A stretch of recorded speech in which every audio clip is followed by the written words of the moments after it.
1-888, I don't know, the one matters. 888-670-8549. 888-670-8549. 888-670-8549. That is the cash-in exclusive text line. I did it just for you. We'll be keeping an eye on baseball as we go through the night. There is some news from the NFL to get to as well. But I just wanted to, I don't want to sound like old guy on the front porch reminiscing about days gone past, but I have to for a second. Open Championship is going on this week. We liked Rory McIlroy on this show. So far, that has not panned out. Rory is T11, but he's 9 shots back of the leader. The problem is, one guy is at 10 under, and then the next closest golfer is -5. And the problem, is if Brian Harman comes back to the pack and, blows up in round 3, goes to bed overnight and thinks, oh my God, I'm leading the Open Championship. I have a chance to win my first major. Oh my God, oh my God, oh my God. And comes out tomorrow and blows up and shoots like a 74, which is entirely possible on this Royal Liverpool golf course. I mean, the margin of error between being in one of these pop bunkers, either in the fairway or beside the green, I mean, you're just talking about a roll here and there, and everything changes. Pars turn into double bogeys really fast on this course. So Brian Harman goes into the third round of the year's third major, and he does so. Is it the third major? No, it's the fourth major. Sorry. He goes into the final. He goes into the third round of the year's fourth major with a 5-shot lead. And who knows what that means for him come Saturday. He'll be in the final pairing with Tommy Fleetwood. So we loved Rory McIlroy this week, coming off the win at the Scottish Open, knocked on the door at the U.S. Open. I mean, he's been there. He's right there on the verge of getting another major. But he's 9 shots back. And all of that is great, and we could sit here and talk about the fact that, Brian Harman's in the lead. What a wonderful story. Journeyman could win his first. Journeyman? I think Journeyman is fair. He's 36 years old. He's never won a major, and all of a sudden, he'll be one of these guys, if he wins, that wins one major, and, it's great and wonderful, and it's a wonderful story, and then 10 years from now, it's a footnote in history. And I'm not saying that to be mean. I'm not trying to take a dump on this guy's, in the middle of this guy's party, if he should go on and win this event this weekend. But, it'll just be another one of those guys that wins one major. Lucas Glover. Go look up Lucas Glover. Talk about footnote in history. If I said to you, can you tell me which major Lucas Glover won and tell me what course he won it on? I know you're sitting there looking it up right now, and then you'll text me on the text line and say, oh, I knew it was Lucas Glover, and he won this major, and it was on this course. 888-670-8549. 888-670-8549.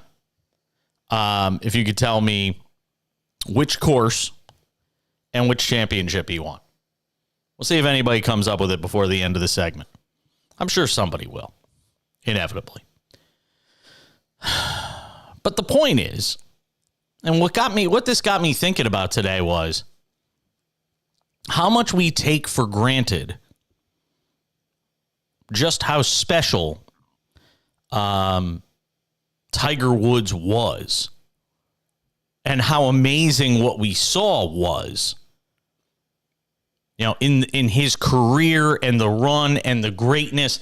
And I think sometimes it takes stepping back and being a few years removed from it to appreciate it. But I wanted you to appreciate it now. The run of greatness. Tiger won his first major in 97 at the Masters. 97 at the Masters, Tiger won. And then there was a little break. Had some time between that and the next one. 99 PGA Championship. Wins that. 2000 Masters. Actually, I'll even go back further. You know what? Let me go back further. Think about Justin Thomas, who's bombed in this event. Shot like an 82 yesterday, right? So Tiger wins the Masters in 97.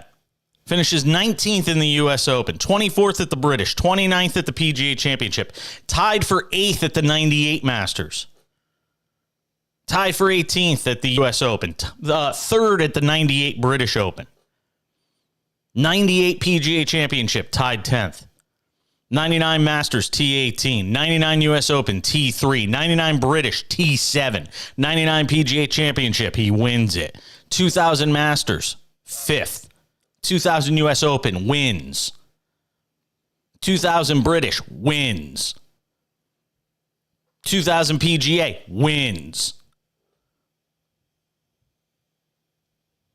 Remember this moment, by the way? How great was this? Tiger Woods major. Yeah, when he beats Bob May in that PGA Championship. 3-hole playoff. Yeah. 2001 Masters, win. 2001 U.S. Open, T12. 2001 British, T25. You notice none of these say missed the cut? They're all like top 20, top 25, top 35. He makes the cut and out on all of them. 2002 Masters, win. 2002 U.S. Open, win. I mean, think about this run of greatness. You're watching all these different guys win 1, maybe win 2. Major Brooks Koepka. Everybody goes crazy about Brooks Koepka with all his, and I say that with a degree of chuckle. When it comes to Brooks Koepka and the major wins for Brooks Koepka. He's got 4 majors. And we look at him like he's God. 5 majors? Sorry. He's got 5 majors in 6 years. Go look at how many Tiger got. he's got like 14, 15. It's crazy. 2002 PGA Championship, 2nd. 2003 Masters, T15. 2003 U.S. Open, T20. 2003 British, T4. 2003 PGA Championship, tied 39th. 2004 Masters, T22. And I bet when he finished 22nd, everybody started to say, oh my God, what's wrong with Tiger? 2004 U.S. Open, T17. 2004 British, T9. 2004 PGA, T24.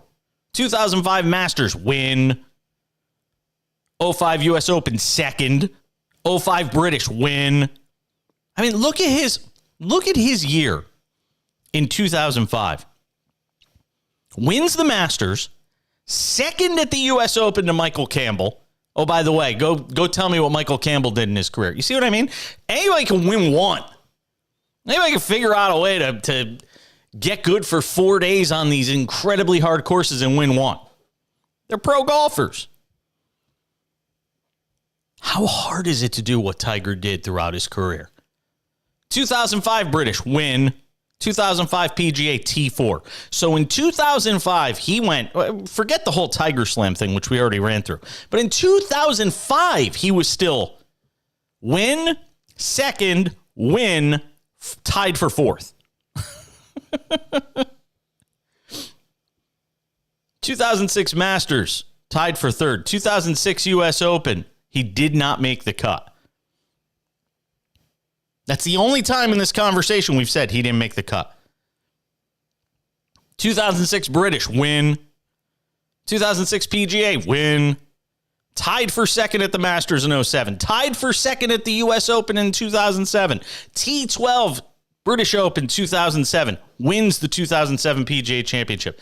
I mean, he was there every tournament. You get guys that win 1, we go gaga and start crowning them the next big thing. And in the midst of it, we all went nuts with Tiger, and it was Tiger versus the field and all these different things. But only when you really take a step back and think about it and compare it to golf now, where it's just, it's wheel of golfer who wins major. You spin the wheel. Oh, okay, that person wins this time. You got a list of about 20 guys who might be able to win. And Brian Harman's up on the top of the leaderboard right now. Maybe he'll be there at the end of Sunday at the Open Championship at Royal Liverpool. Maybe he won't. It's just a different time in the sport. We're coming back. I'm Jason Page.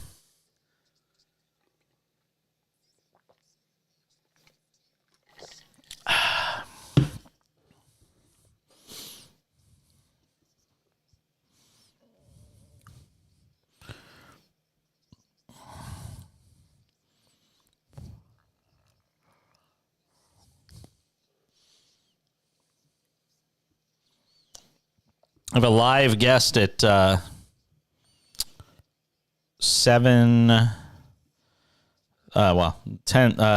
have a live guest in 18 minutes, and then I have a taped guest at 45. Yeah.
Yeah, the stream's ready, please.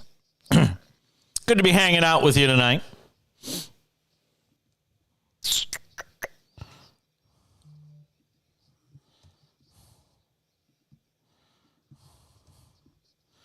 Why on earth? Continuing on this Friday edition of the show, and I promised them all week, Brian Kenny hanging out.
Glad to have you hanging out with us tonight.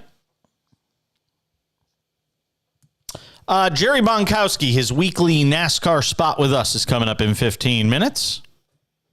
Yeah, NASCAR. Doing that every week. Boy. Last week was the Crayon 301. The Crayon 301. This week, NASCAR is at Pocono Raceway. One of its more venerable stops. So you got that going on. We'll get into it with Jerry coming up in a couple of minutes. Our NASCAR aficionado, NASCAR.com, Auto Racing Digest, Auto Week, all that stuff. We'll get into it with him. So just to finish the note on Tiger here. 2008, second at the Masters. Remember Trevor Immelman? If I went through some of the names of like the guys that won one, Angel Cabrera with a cigarette in his mouth. It's true. Go look it up. Jeff Ogilvy. You know, some of the guys that won these championships where Tiger didn't win. You know, they'd squeak in and sneak one in. VJ Singh, who won a couple. Todd Hamilton. Remember Todd Hamilton? Ben Curtis. Rich Beam. You get lucky once. 2008. Tiger finishes second at the Masters, wins the U.S. Open on one leg. I remember where I was watching that. 2009, because then remember he misses all that time with the knee injury. 2009, second at the Masters. This is when after he had all these injuries. 2009, second at the sixth at the Masters, sixth at the U.S. Open. Misses the cut at the British. That's twice now, and all this time we've talked about him since what 96. They missed a cut. 2009 PGA Championship second. 2010 Masters fourth. This is when he was having health problems. 2010 U.S. Open fourth. 2010 British Open 23rd. 2010 PGA Championship 28th. And you can go on and on. And then he had all sorts of injury issues, and we all know where it kind of went from there. And then he was missing cuts left and right. Then he gave a scaring to everybody. 2018, second at the PGA Championship when we all thought he was done. 2019, he wins the Masters. And then it's just been a litany of issues. You can go and look them up for yourself if you have been sleeping in a cave for the last several years. But it just reminds you. When you sit there and go and look at it, it's just a reminder of the degree of excellence. I mean, you never seen anything like it. It's why I always go crazy about LeBron. Why do I always go crazy about LeBron? Because you really need to appreciate, how many NBA finals. Oh, well, he's lost this many times in the NBA finals, but he's been there so many damn times as the focal point of his team. We can sit here and talk about how many times he's been to a conference finals, how many times he's been to the finals. You want to focus on winning them, and that's fine if winning is the end-all, be-all. But when you start to get into it and realize how many times he put his team in a position to either be on the doorstep of an NBA final or be in the NBA finals, come on, man. If you're anti-LeBron, it's because you have an agenda. And it's not about how many wins or loss. It's because you don't like his personality. When the reality is, if social media and 24/7 sports media, 24/7, 365 sports media lived in the age of Michael Jordan, they would have tore his ass to shreds.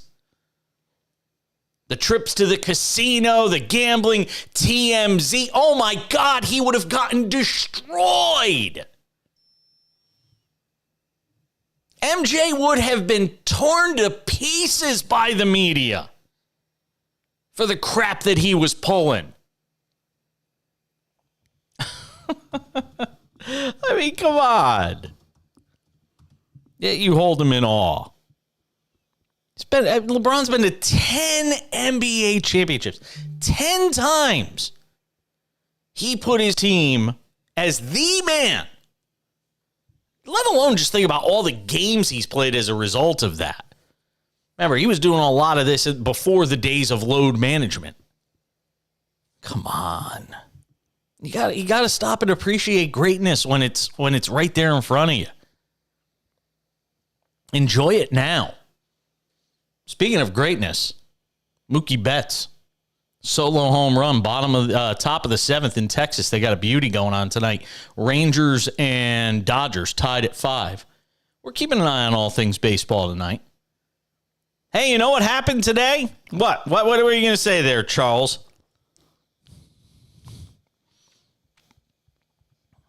Okay.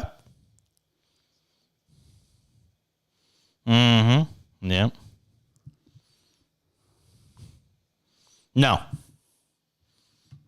does not. No, give him a gold watch. Yay. Played for a long time. Yay. No. Good. It's not the Hall of Good. Not the Hall of Good. It's not the Hall of Good. You know who else? You know who else belongs in the Hall of Good and somehow got into the Hall of Fame because people forgot that it's the Hall of Fame? Craig Biggio. Yeah, I'm talking to you, Houston. Craig Biggio. And this has nothing to do with any anti-Houston thing. I was saying this long before the Astros were cheaters. Craig Biggio didn't belong in the Hall of Fame either. Hall of Very Good. Compiler. Played for a long time. Longevity. Great. It's wonderful. Get a gold watch. Put his number in Minute Maid Park. Is it still Minute Maid Park? Yeah, put it in. There you go. Good to the last drop. Is that Minute Maid or is that Tropicana? I don't know. No. It's not the Hall of Very Good. It's not the Hall of Longevity. It's the Hall of Fame. If I say the name Craig Biggio, you think fame? Hall of Fame? I say Frank Gore. Honestly, Frank Gore? You think Hall of Fame? Hall of Good? At times great. Was Frank Gore ever even the best running back in the league in the 7,000 years that he played?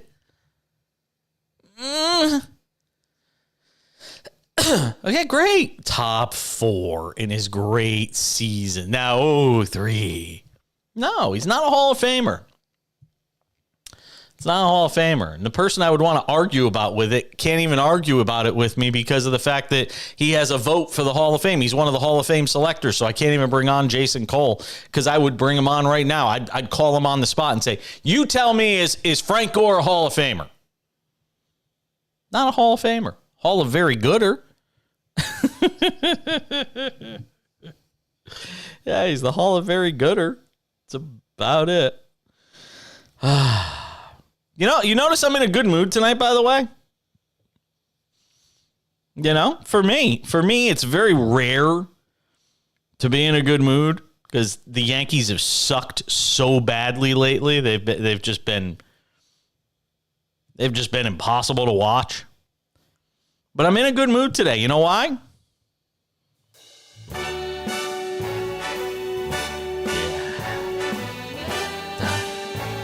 I'm in a good mood. Come on, Frank. Cue up the band. Let's go. Start spreading the news. Yes. I'm leaving today. I want to be a part of it. New York, New York. Yes, that's what I'm talking about. This team are longing to stray. Did he get all of it, Melendez? Yep. It was a good night for the Yankees. Melendez back on the track at the wall. He got all of it. See ya. A 3-run home run. It's 4 for the Yanks. In a big situation, and it just hangs right there. Well, Michael, do we have to just say it and it happens? There you go. And the play of the game, as big as Billy McKinney's night was a 3-run home run.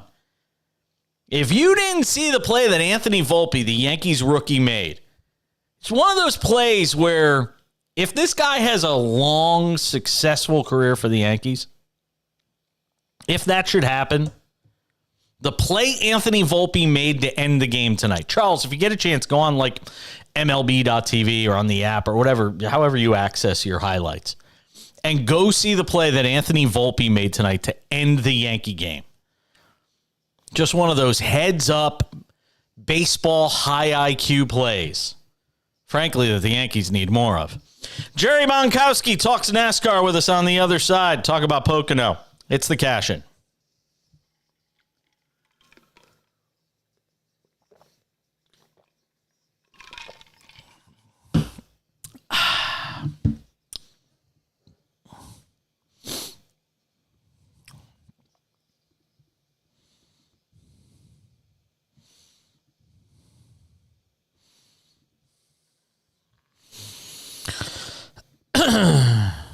Preview.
Hoing, ding, ding, ding, ding, ding, ding.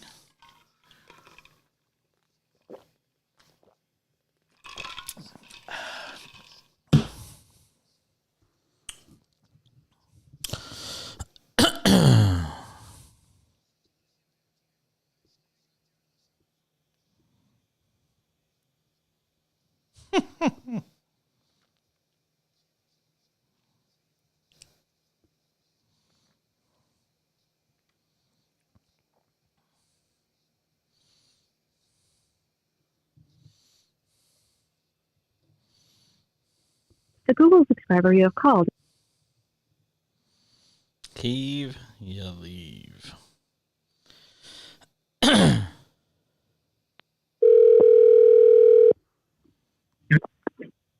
Yes, sir. How are you? I'm getting better by the day, I think. I mean, I still can't shake some of this cough with the pneumonia, but I'm also going to go for another checkup for my heart on Monday, and they're still talking about doing some kind of a thing called an ablation, which basically is to open up things, even though my arteries are totally fine, which I don't understand. But it has something to do with the pumping out of the blood. So that's kind of what they're looking at. And then if they do that, then I hopefully should get total normalcy. Hopefully. So we'll see what happens. Gotcha. Are you on speakerphone? Because I can't hear you that well. Yeah, take me off speaker if you're on that. Okay. How's that? Got better now? No, much better. Thank you. Okay. How are you feeling, by the way? Took a while, but I'm finally out of it. I'm out of the worst of it. Well, that's good. But it was a good 3 weeks plus of being sick. It was crazy. Like I was sick. Like I said, I was sicker from this than I was COVID, and I don't know what the hell this was. Well, I think I'm on week 5. Week 5 of the bronchitis / pneumonia. That's still not going away. Jesus. I was through it. I mean, I got through last week's show, no problem. So hopefully I can get through today, no problem too. Wow.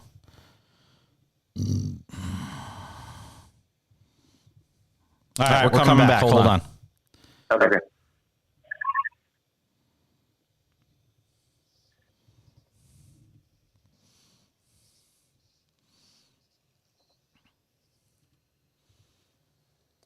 Good to have you with us tonight. Wow. Well, some of the shine is off the Ohtani pitching stuff. Back-to-back home runs for the Pirates tonight in Los Angeles in front of a packed house to see the Angels and Pirates. Henry Davis, their stud rookie, just took Ohtani yard. 2-0 Pirates as they play in, I don't know, third or fourth inning, something like that. He's human after all! Let's bring in our good friend Jerry Bonkowski, who does a great job on all things auto racing. I'm sure every time I introduce him, I'm always worried I'm going to leave something out because he does so many. He does so many different things. So I'm always careful. NASCAR.com, Auto Week, AutoRacingDigest.com. I think I got them all in there. Correct. We'll get another one somewhere along the way. That's fine. And if you do, we will let people know. Martin Truex Jr., it's amazing. He wins last week at the Crayon. I love calling it that.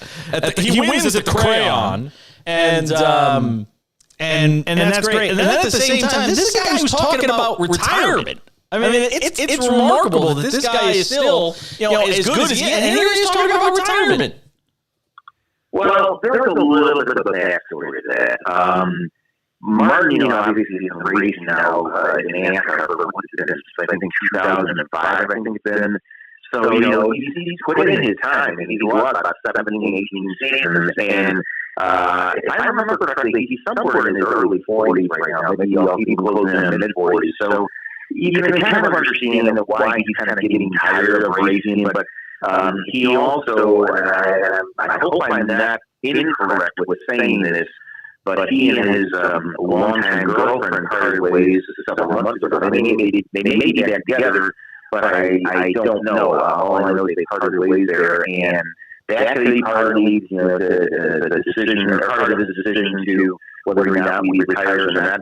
But then again, here's the guy that, if he by some chance wins the championship this year, you look at it from two standpoints, two different standpoints. Go out as a winner or come back for more. And that's the question. I mean, there's still a lot of question marks about what he's going to do. I mean, honestly, he doesn't need, any more money. He doesn't need the angst. He doesn't need the pressure. He doesn't need the, all the, the things that go with it. I mean, he's earned his time to retire, but the question becomes, what does he do if he does retire? Does he become a team owner? That's likely not going to happen. Is he going to become a broadcaster? Maybe it's going to happen. But there's so many other guys that have taken broadcasting spots. Kevin Harvick's going to take a spot next year with Fox. So, there's really an opening for Martin Truex Jr. as well, too. So right now, I don't know what he's going to do, but obviously he's going to do what's best for him, and we obviously wish him well. So we'll see what happens. Where do you put him in this, in this generation? When you talk about the great racers of the last 20, 25 years, where do you put him? I don't always like to rank them numerically. I don't give me an exact number, but I mean, top 5, top 10, top 15. Well, what I mean is I rank drivers typically on a graded basis, and I would say Martin right now, you could probably put him in the A- B+ category, which is obviously very high. And I think that, he has definitely earned a lot of, earned his role. But let's remember one thing, too. Let's go back about 15 years. That's about 2008, I think it was. That was when he earned his first ever Cup win. And he was kind of like for a long time, there, he was kind of like the sad of NASCAR. He could not win for his life. I mean, he tried everything. And then all of a sudden, he starts winning. And then when he goes to Joe Gibbs, he really takes off. So, he was kind of a slow starter when it came to success. But, he's now, I would consider him one of the top drivers of his generation. Would I consider him the top? No, probably not. That's why I like to grade people rather than, have them like numerically. So I'd say he's like an A- B+ kind of driver. That's my opinion. Now, well, when it comes time for him to be nominated for the NASCAR Hall of Fame, I'd say the odds are very likely he'd be a first-year inductee. But, he could be pushed back to his second year. So he's kind of in that little gray area, if you will.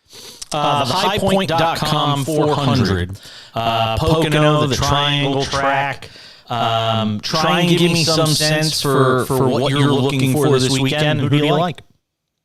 Well, obviously, you got three of the longest straightaways in the sport, so that's good. But the turns are all different, and they make for a real difficult time for the crew chiefs to set the cars up, and for the drivers, especially the turn two, the tunnel turn, they call it. That's one of the most difficult turns there is in the sport. All that being said, and I know the betting odds are kind of like all over the place. This is the one race I'm pointing to, Jason, in the next 5, or the next 6, actually, that if there's one guy who is going to win, needs to win, and pretty likely could win, Chase is going to be Chase.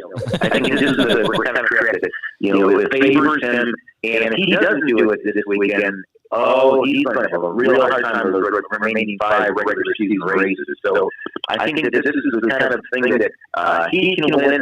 Another guy who you might be surprised that when I mention his name. Now, right now, he is one position to the good when it comes to the top 16, and that's Michael McDowell. But I mean, remember, this guy won the Daytona 500 a few years back. He could barely even, and this is kind of a track that he likes. I mean, people say that Pocono is kind of like a road course on steroids. There's, they say, well, you got 3 turns. But, you got all those long straightaways, so there's a lot of good opportunity for passing. And as long as the deer doesn't pop out in the middle of the track, which we've seen it happen a few times, unfortunately it has caused issues, but, we have seen deer actually, and other wildlife actually pop out of the racetrack during a race. And, of course, of Sunday afternoon. Now, one other thing I'll make real quick, Pocono, this time of year, almost historically, has rain issues. Well, I just looked at the forecast before you and I came on. There was actually 0% chance of rain. We're going to get a good race in hopefully on Sunday. Jerry Bonkowski, NASCAR.com, Auto Week, AutoRacingDigest.com joins us on the show. What do you make of the comments from Jeff Gordon, basically, saying, hey, it's up to Elliott and Bowman to get their wins if they're going to get into the playoffs. The Hendrick's not really going to give them any special attention, without wins and being outside the bubble and all that stuff. What do you make of sort of the way, if you want to say he's been coached sort of through this process this season? Well, I think, he has to say that publicly. Privately, people hold them the ballgame. I mean, they can play their cards close to the vest. But that being said, he's not off base with what he's saying. The two guys, Cal Bowman and Chase Elliott, it's almost inevitable. They have to win a race to get into the playoffs. I mean, there is no way that either one of them. Bowman might have a little bit of an easier chance, but not by much. And Bowman's won here. Bowman's won at Pocono. In the past, that's correct. Yeah. So I mean, but for them to try, for people to think that they can, either one of those two drivers can point their way into the playoffs right now on points only, it's likely not going to happen. That's not going to happen for Chase, and Bowman's kind of 50-50 whether he can get enough points in these next 6 races to make the playoffs. So I agree with Jeff Gordon. He's talking publicly. He wants to make it very clear that the mindset is you've got to go out and win, but privately, if you're Rick Hendrick or you're Jeff Gordon, you're going to try to do your best to get these guys, into the playoffs, and the only way they're going to do it is if they win. So if they get better equipment, they get better cars, so be it. They got time still to get themselves in the playoffs, but it's going to take a little bit of good fortune and a little bit of push from the Hendrick camp to get these guys to win a race. And like I said, if Elliott doesn't win this weekend in Pocono, don't get me wrong. When you said, Alex Bowman's won there as well too. So in the past, so he can definitely punch his ticket. So I just think that the longer these guys go without a win in the remaining 6 races, and that includes this weekend, it's going to be a lot more difficult. And I wouldn't be surprised to see if Chase Elliott and Alex Bowman do not make the playoffs this year. Elliott is plus 1,600 this week. Denny Hamlin, Martin Truex Jr. both plus 500. They are your favorites to win. I got 30 seconds real quick. Who wins? I'm going with Chase. Oh! All right, plus 1,600. You heard it from Jerry Bonkowski. If you lose the mortgage, it's not his fault. We're just making that clear. Jerry, I always appreciate it, my friend. Thanks for coming on for a few minutes tonight. Feel better, my friend. My pleasure. Thanks ever so much, man. Absolutely. Jerry Bonkowski joining us on the show. All right. So after he gave up a couple of home runs, Pirates led 2-0. Now the Angels and Pirates, it's 2-1 Pittsburgh. Bottom of the fourth. On the other side, Sid Ziegler from Outsports.com stops by the show to talk about something pretty momentous in the NFL.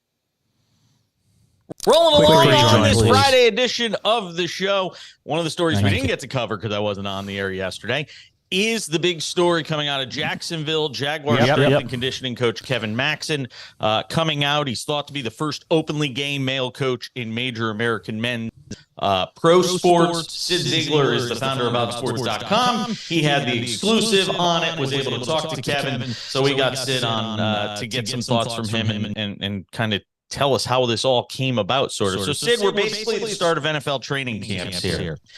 Why did he make the decision? Yeah, it's a great question. So, to give you a little backstory, Carl Nassib connected me with Kevin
Rolling along on this Friday edition of the show.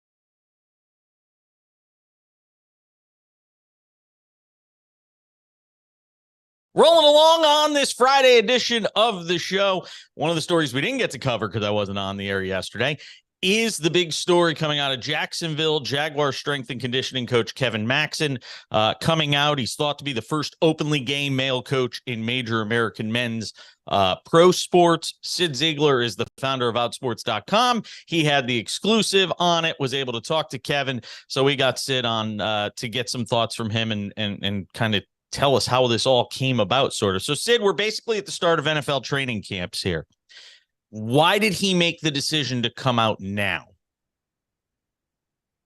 Yeah, it's a great question. So to give you a little backstory, Carl Nassib connected me with Kevin right around the Super Bowl in 2022. Kevin was living a secret life, certainly a secret from the Jaguars and the NFL, with his boyfriend, and it was getting frustrating for him. Over the last 18 months, it just has not panned out for him to come out. Like he felt like he was being stymied. Just things he was trying to do to make that happen weren't working. And 2 weeks ago, he just texted me and he said, I need to talk to you again. And when we talked, I said, listen, this is your story. You don't have to wait for anybody else. You get to tell it how you want to, when you want to.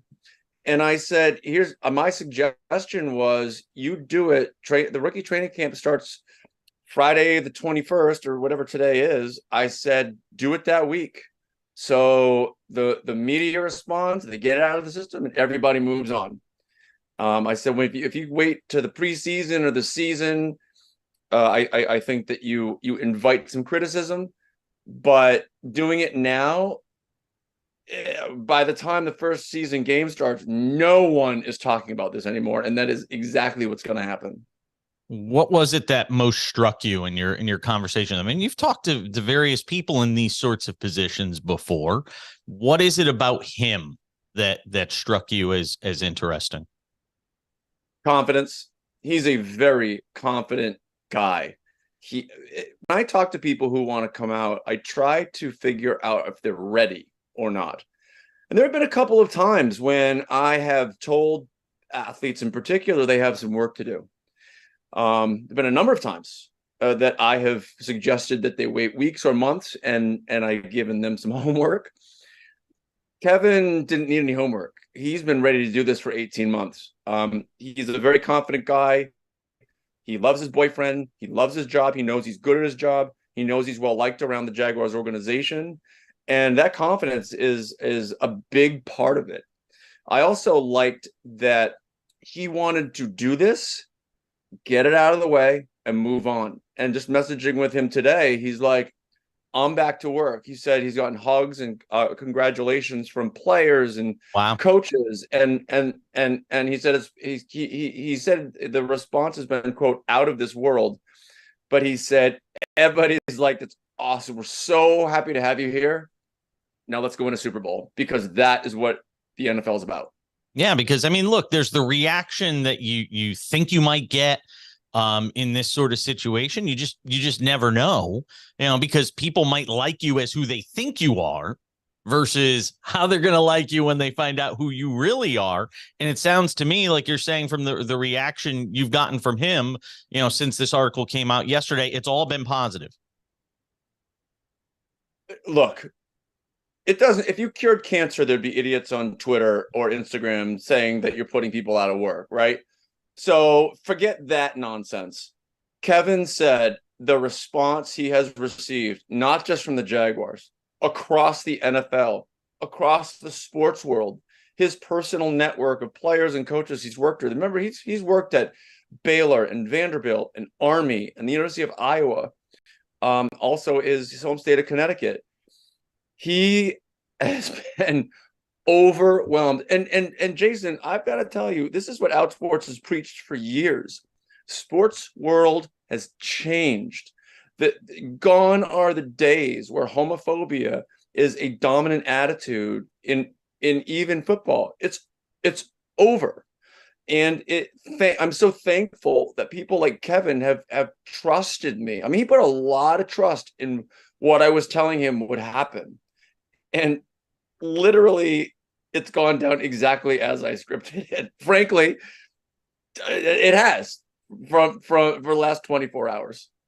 Sid Ziegler with Outsports.com does a terrific job. Spoke with Kevin Maxon, who's the Jaguar strength and conditioning coach, who came out in an article yesterday exclusively on Outsports. We're several years out from Michael Sam, Jason Collins in the NBA, Carl Nassib now even a few years removed from that, White Sox minor league pitcher Anderson Comas, Luke Prokop, who's under an NHL contract. When do you think stories about gay male professional athletes or athletes in professional sports that are gay males, when does it stop being a story? Well, let's look at women's sports. 2005, Cheryl Swoops came out. She's one of the biggest stars in the history of women's basketball. It was a big story. Elena Deladon came out in 2016. Big story. She was one of the biggest stars in the WNBA. There have been over time, women in women's sports who are just out, and they're just sharing images of their girlfriend on Instagram and nobody even realizes it. And then there are, justifiably big stars who come out. Where are we with men's sports? I think we're about where the women's sports were in 2005. There's going to be a story, and it's going to be interesting whenever somebody comes out because it's still so rare. There's only one out player in all the big five men's sports and only one out coach, and they're both in the NFL. Think about that, Jason. It's crazy. The most powerful cultural institution in America is the NFL. It is the gatekeeper of masculinity. The only out player and only out coach are in the NFL. Could you have ever imagined that? Nope. Couldn't make. You can't make it up. I 100% agree with you on that. Then what allows because we have to know there are tons of guys between all the major professional sports. There's got to be tons of guys. I mean, hundreds. I mean, who knows what the actual number is that are sitting there saying, all right, can I do this? What's ultimately holding them back? What's keeping the sort of floodgates from opening? I was an idiot that thought, hey, Michael Sam or Jason Collins or even Carl Nassib was going to open up the floodgate. And I think it might be people like you that have told me I'm crazy if I think that's the case. I don't know. Somebody I'm sure has told me that in the past. What's keeping the floodgates from opening and it just becoming something where everybody's comfortable in that position? Sure. Well, again, let's look at women's sports. The WNBA is about 25% publicly out. That's not including the women who aren't out. About a quarter of the WNBA players are publicly out. No reasonable person thinks that any of the men's four leagues have 25% LGBTQ players. And my theory is that in women's sports, the percentage of players who are LGBTQ is much higher than the average in the population. And my guess is in the men's leagues, it's lower. Now, if it's instead of being 5%, it's 1%. Over the five major sports leagues, there are about 4,000 athletes. That means that there's about 40 who are LGBTQ. If maybe with bisexual, it's more than that. Let's say it's 100. I tell people all the time, the only way to get more people to come out is for more people to come out, because it's only through seeing Carl Nassib and Kevin Maxon, and that's again why it was so important to get that story up today from Kevin, saying this response has been unbelievably positive, showing more men this, showing them that it's going to be okay, that you're not to get fired. And I'll tell you the other dynamic that nobody talks about, Jason, with the players are the agents. I know for a fact that there are agents telling athletes to stay in the closet. I know this for a fact. Wow. And nobody talks about that. Agents have, on average in the NFL, a 3.5-year window to make as much money as they can from their client, and they fail to see what people like Mark Cuban and I see, that when athletes come out, opportunities are going to open up to them. So we don't talk. We talk about the NFL and what they're doing. I think the agents are a huge barrier to athletes coming out.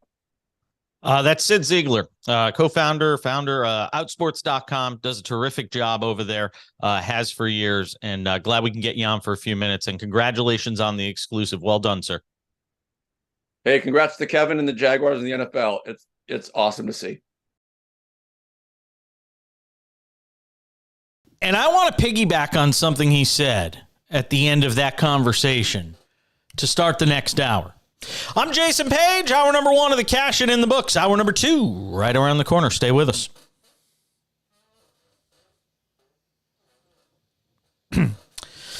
I've known Sid a long time, almost 20 years. Yeah. Very early in my career, I actually wrote some stuff for Outsports. Long time ago. Yeah, I've known him a long time. And he said something, the stuff he said at the very end about the agents, that was something I've never really heard talked about. So I'm going to talk about that coming back. Yeah.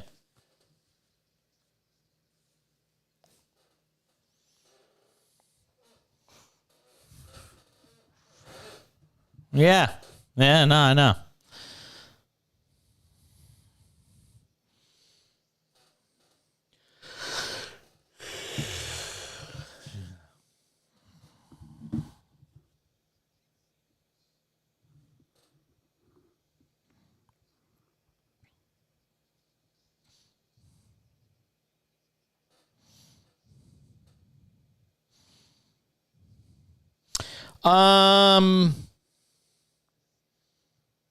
Yeah, that's fine.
Another hour of the show starts right now on SportsMap Radio and the SportsMap Radio app.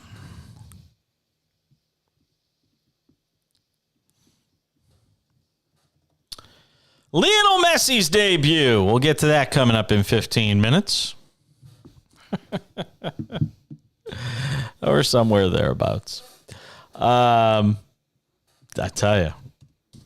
I mean, you cannot get a more magical start to the career of Lionel Messi. Inter Miami against Cruz Azul tonight. We'll get to that coming up. About 15 minutes from now. I want to piggyback on something that, and you would think, I was talking about it with Charles, our producer, during the break at the top of the hour. And we were talking about the comments from Sid Ziegler of Outsports.com, the co-founder of Outsports.com. We got into it with him on this strength and conditioning coach from the Jaguars coming out of the closet yesterday, an exclusive conversation with Outsports. And Sid said something very interesting at the end of that conversation we just had, which if you missed, if you're just tuning in, like our friends in Dallas, 97.1 FM, The Freak, you could check out the podcast after the show and hear it, or you could hear it when we play it back in the final 15 minutes of the show. But he said something very interesting as it relates to agents. And I asked the question, why aren't there more athletes coming out? It is obviously a far more accepting world. We've got cabinet positions in the United States, in the president's cabinet that are being filled by gay men. There's gay people all over the place. Television, sports, obviously much more in women's sports than in men's sports. But we're getting to a level of acceptance where I thought by now, and again, I come at this from a different position than most sports radio hosts or most sports media people. I'm openly gay. I've discussed it plenty. Because I discuss it, though, and I talk about this all the time. There's people who are professional gays whose life revolves around being gay and who they go to sleep with at night. That's just not me. I was having this conversation with my husband last night. I said, there are people who we were watching a video on YouTube of somebody that used to be with BuzzFeed News and BuzzFeed, and they were part of this group, and then they came out of the closet, and their whole life revolves around being gay. And I'm not denigrating anybody who decides to go that route. If you want to wrap yourself in a pride flag and march up and down Christopher Street, go to West Hollywood, do whatever you want to do. It's fine. That just wasn't me, and it isn't me. Not because I'm some self-hating gay or anything like that. It's just not me.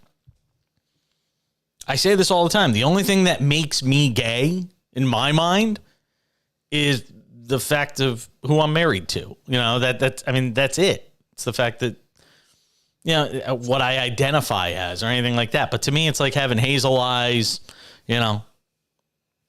light brown hair, big feet. It's just a part of who I am. It took me a long time to get to a point in life where I could accept that, where I figured that out. It took me a long time.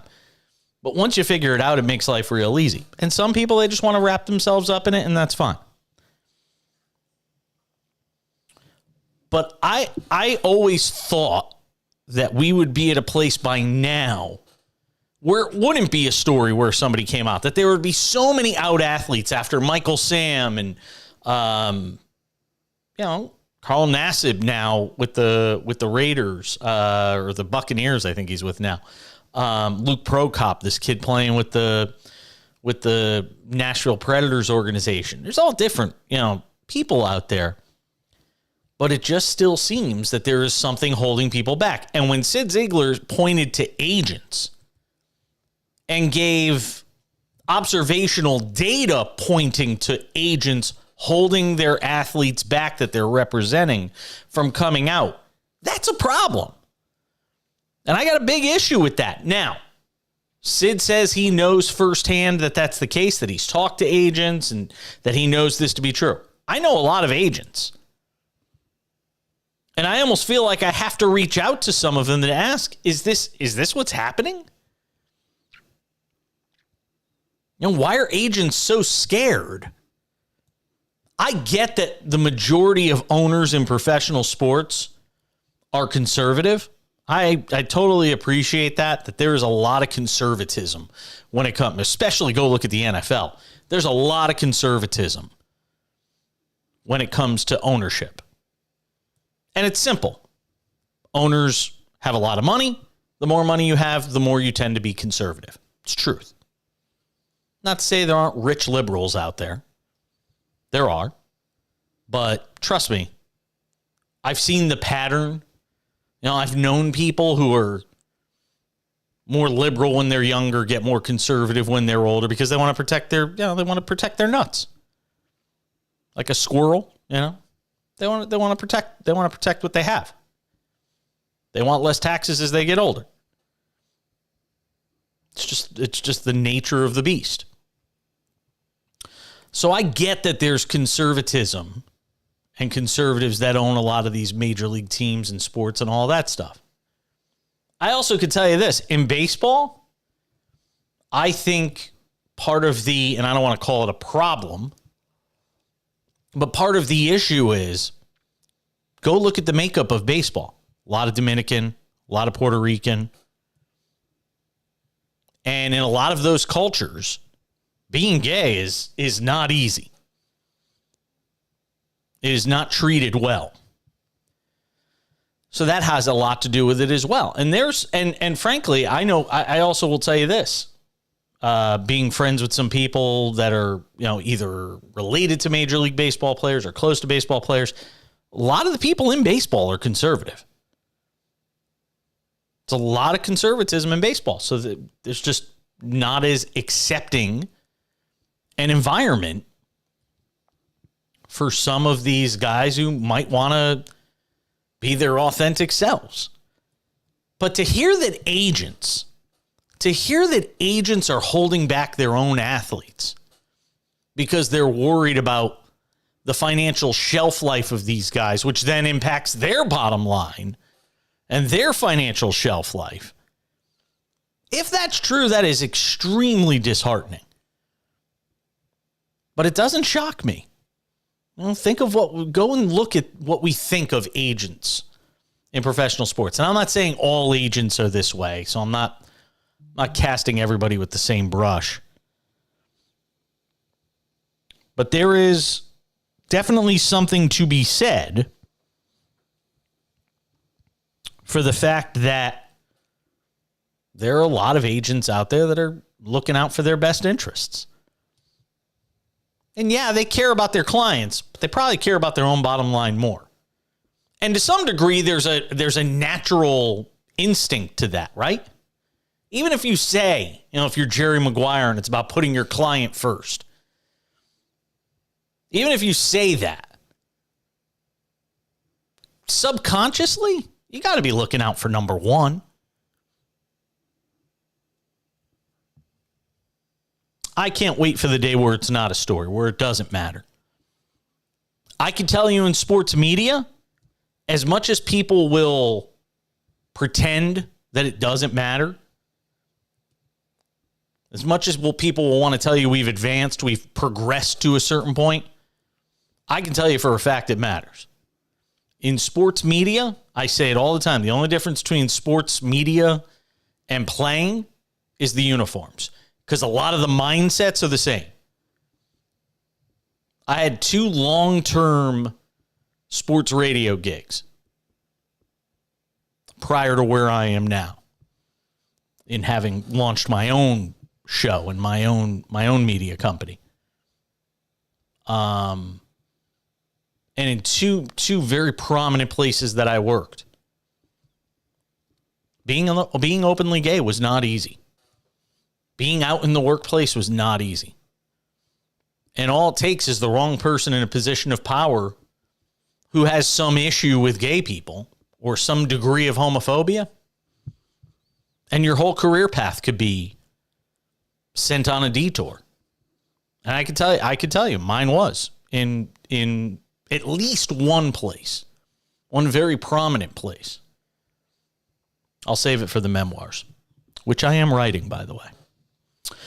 All right, 1-800-224-2004. You're going to have to wait for the book to come out. 800-224-2004. You want to text the show, go ahead and do it. 888-670-8549. 888-670-8549. Lionel Messi made his debut tonight. And everybody is going bananas. Everybody's going bananas about the debut of Lionel Messi. His first appearance on a pitch with an MLS team.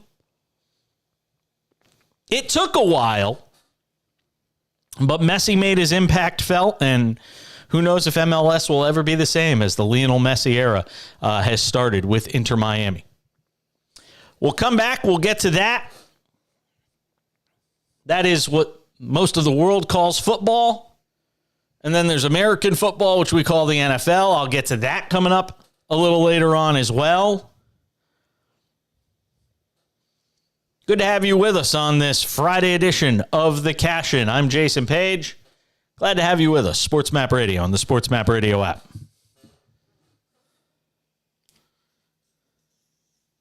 You could add that to the podcast, BRB.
Quarter past the hour, SportsMap Radio, the SportsMap Radio app.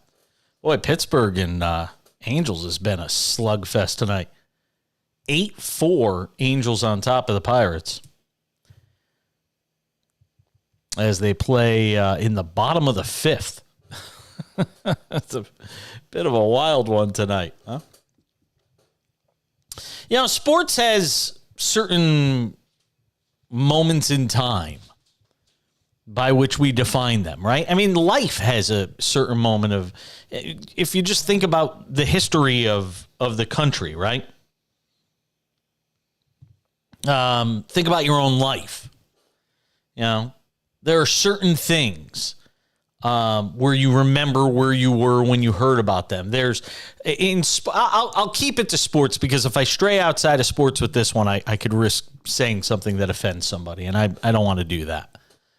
That's not my intention. There's negative ones. There's positive ones. Let me try to stick to positive ones. There was the NBA pre-Wilt Chamberlain, post-Wilt Chamberlain. NBA, you know, and then it was, the next line was Kareem, or say Bird and Magic was the next thing. And then, you know, Michael Jordan. There's life before Michael Jordan, life after Michael Jordan. There's life, you know, pre-LeBron, there's life post-LeBron, or Kobe goes into that mix. Baseball, there's the dead ball era of baseball. There's just different players that come along where the sport was one way before, the sport is one way after. These are things that we see all the time in sports, and we see them in life. You know, I'll give you, you know, like, you think about the world before JFK was assassinated. Again, not comparing sports and these things, but there's just certain lines. There's certain moments in time where there's life before and life after these certain things. And for the sport of soccer, we thought that might be life pre-Beckham, David Beckham, life after David Beckham. And there was. I mean, the MLS was one thing before Beckham came along. And then that sort of opened the door for guys who were playing in the Premier League and guys who were playing in some of these other prominent leagues on the other side of the world. There was an opportunity. They said, okay, this is an option. MLS is an option. And for a while, it was guys at the very end of their career, guys on the last leg. Like we used to say about, you know, Sirius satellite radio, was where, you know, radio dinosaurs went to die. Cousin Brucey. You know, that was just sort of the thing. And now MLS is in this different sort of position. You know, I'll give you another one. Women's soccer. There was women's soccer pre-Brandi Chastain tearing off her jersey in a Nike sports bra after hitting that famous penalty kick for the U.S. women's national team. There was women's soccer before that. There was women's soccer after that. There's all these different lines in sports.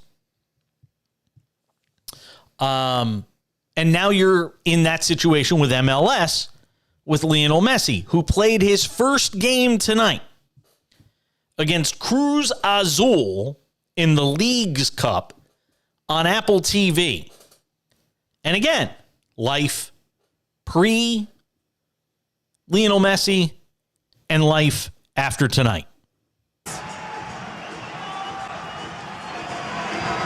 Messi!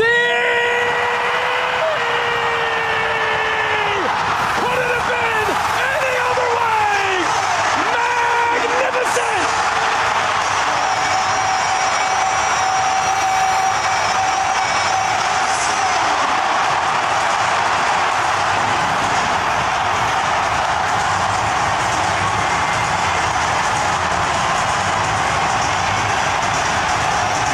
Incredible. I mean, the great ones do it when it matters most. And there was in the 94th minute tonight in a 1-1 tie, Lionel Messi, appropriately so, with David Beckham and his family in attendance, bends it like Beckham. And Miami goes on to beat Cruz Azul in the League's Cup. You think the tickets for that first Messi MLS match just got more expensive? What do you think? It's amazing. Just the great ones always find a way to do it when it matters most, right?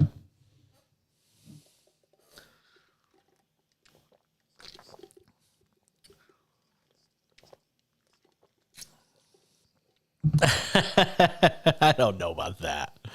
I think they gotta, they gotta kind of work them in. Gotta kind of get used to. Gotta kind of get used to it. I think it's kind of good to just kind of work them in. Don't set the guy up to fail by putting him out there minute one. I don't have a problem with that. I don't take umbrage with that.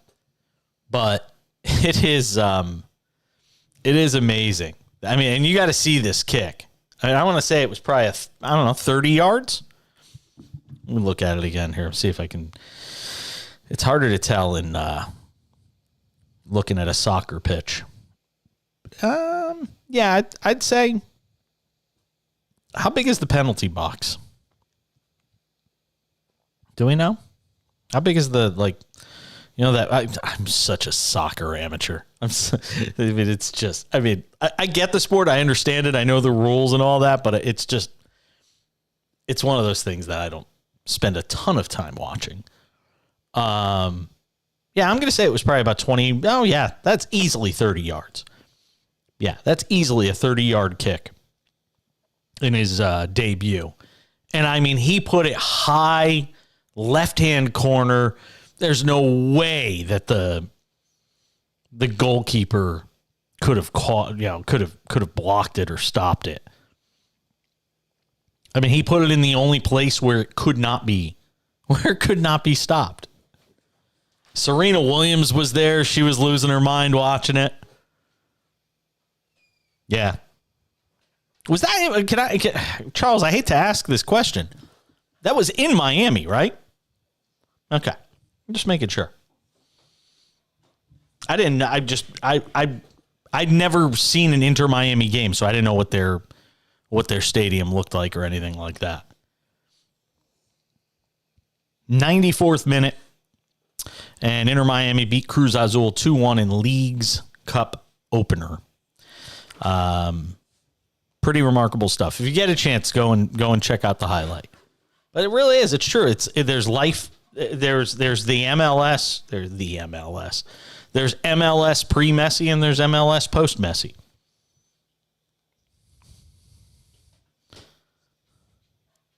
What? No, I don't think he got Apple stock.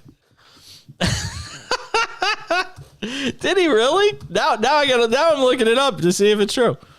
Oh, look at that. You're right. Wow, Charles, I mocked you. Business Insider had the story. Lionel Messi could get share of $2.5 billion Apple MLS deal. So he gets a share of it. Yeah, he's getting a percentage. He's getting a percentage share in Apple. My God, this I absolutely did. This deal is going to be so preposterously big. You know what's interesting though? MLS has always gotten creative with these kind of deals, and no other professional sport does this. No other professional, you don't hear of, NFL or anything like that. You don't hear of those sorts of things.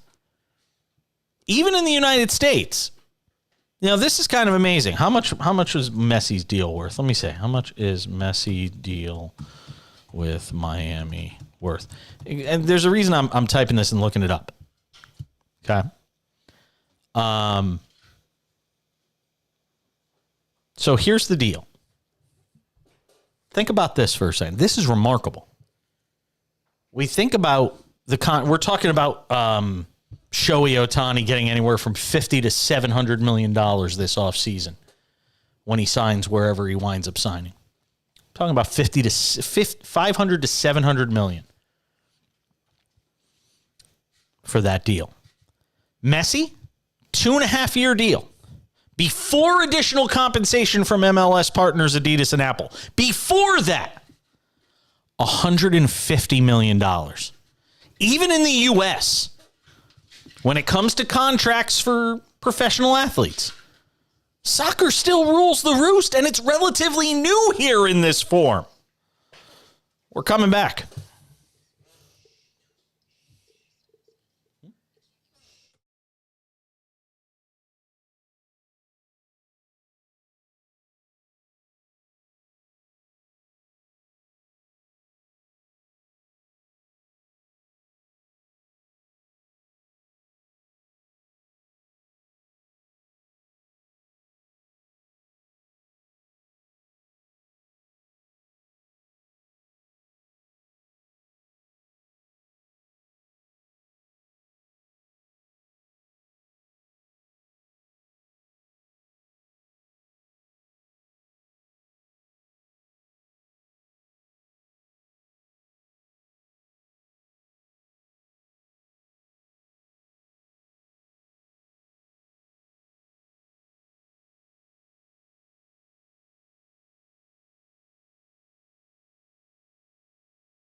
Wow, Henry Davis hit another home run off Ohtani. He's got 2 home runs.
Celebrate good times, come on. Do, do, do, do, do, do, do, do.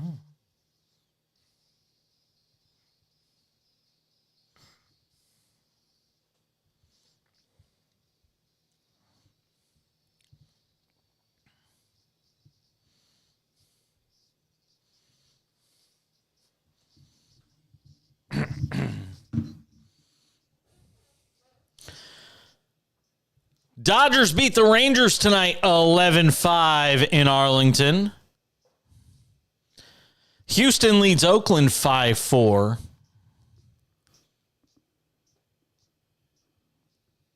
Keeping an eye on all things baseball tonight. Yankees got to win, as we chronicled earlier in the show. Mets and Red Sox were suspended at Fenway tonight, with the Mets leading 4-3 in the fourth inning. I imagine they will pick that up tomorrow. What should we turn on? What should we watch live? Charles, what should we watch live? Toronto and Seattle? I guess that. Oh, is that the only game left? That's there's only 2 games going, and I can't. And there's only 2 games going, and I can't watch one of them because I'm blacked out, and that's the Angels and Pirates, which I'm blacked out from watching. Amazing. You're what? Come on, they can't get you guys something better than that. There's no greater metaphor for that situation right now than the fact that you're having to watch pickleball. Wait a minute, why can't you watch? Aren't the Astros on locally there?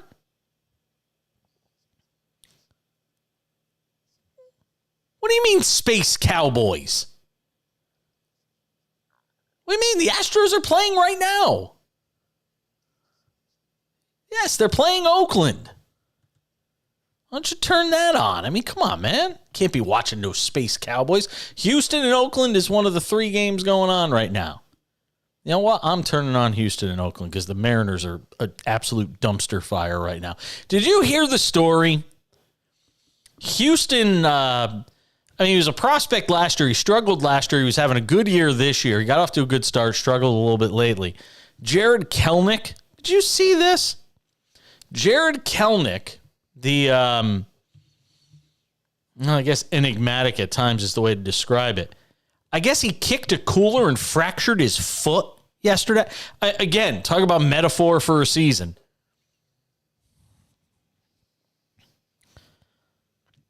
Kelenic kicked Kelenic kicked a cooler or something like that and broke his foot or fractured his foot. And my assumption is he's done for the season. But speaking of done for the season, Yankees catcher Jose Trevino is done for the season.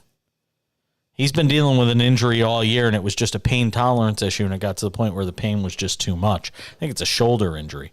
So the Yankees lose their starting catcher. And look, I get it. They've had injuries, but every team does. Look, this is a big weekend for the Yankees. They were up and down tonight against the Royals. They figured out a way to win. They hang on 5-4 for the victory, and they'll have Garrett Cole going tomorrow. You got to sweep the Royals. The Royals are just epically bad. You've got to sweep that team. And frankly, if you're the Astros, I don't care, Yordan Alvarez, no Yordan Alvarez. You got to beat the Oakland A's. You got 2 teams in the Yankees and Astros, both trying to make the postseason as wild card teams. I guess in the case of the Astros, they could still win the AL West. I think they're only like 3 or 4 games back of the Rangers, who have stumbled a bit here as of late. And again, they lost tonight to the Dodgers. But you cannot lose to the Oakland A's or the Royals. Like I said, it's like losing a game and a half to those teams. It's remarkable. I was just looking it up during the break because I almost couldn't believe it when I was looking up the whole thing about Messi and how much money he's going to make this year. Or not just this year, but in general. Like I said, they're saying it's basically $150 million for 2.5 years. I mean, there is no bigger contract in sports than the one Messi is getting in terms of per year.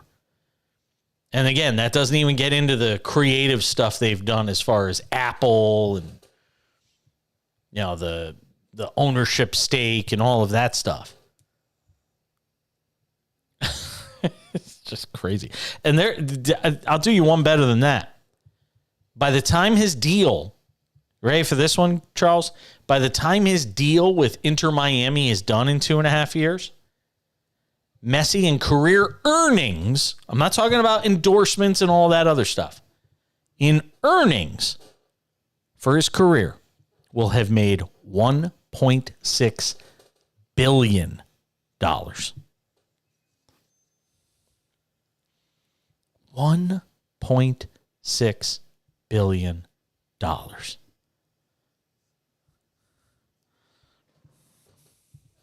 A bet. Yeah, that's fine. That's all right. It's remarkable. And here's the more remarkable thing. That 150 million, which is basically going to be spread around a bunch of, everybody in the MLS is chipping in. I mean, the MLS is like socialism on steroids. Every team in the league is paying for Messi. There are teams paying for Lionel Messi who are going to be getting their asses kicked by Lionel Messi. You can't make this up. You can't. You cannot make this up. There are teams in MLS that will be paying for Lionel Messi to doom them at some point. This year, next year, the year after, whatever it is. But that's how the MLS gets things done. Greater good of the league, greater good of the sport. Messi won't be the last big name coming over from the other side of the world. What were you going to say, Charles?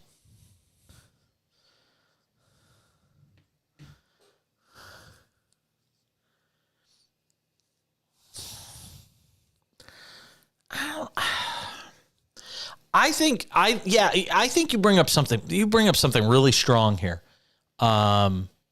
See, this is what makes you a good.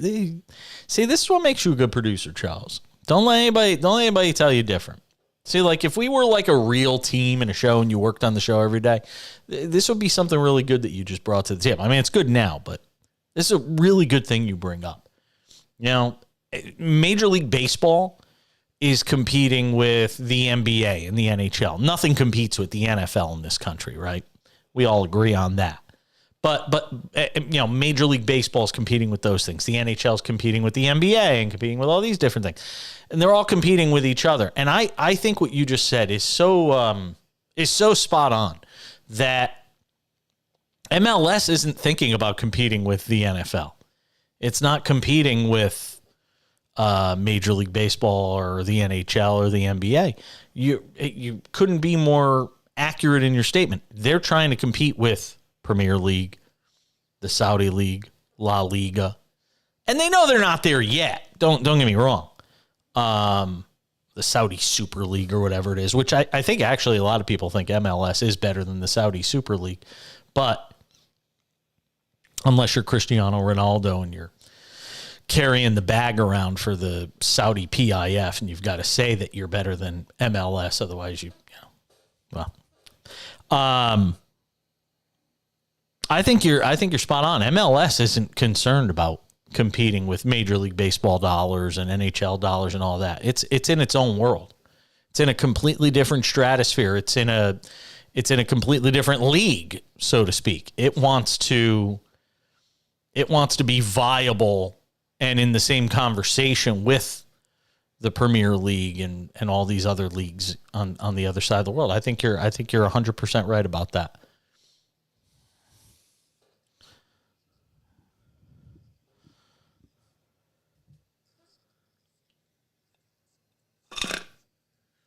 Mm-hmm. Yeah. Yep.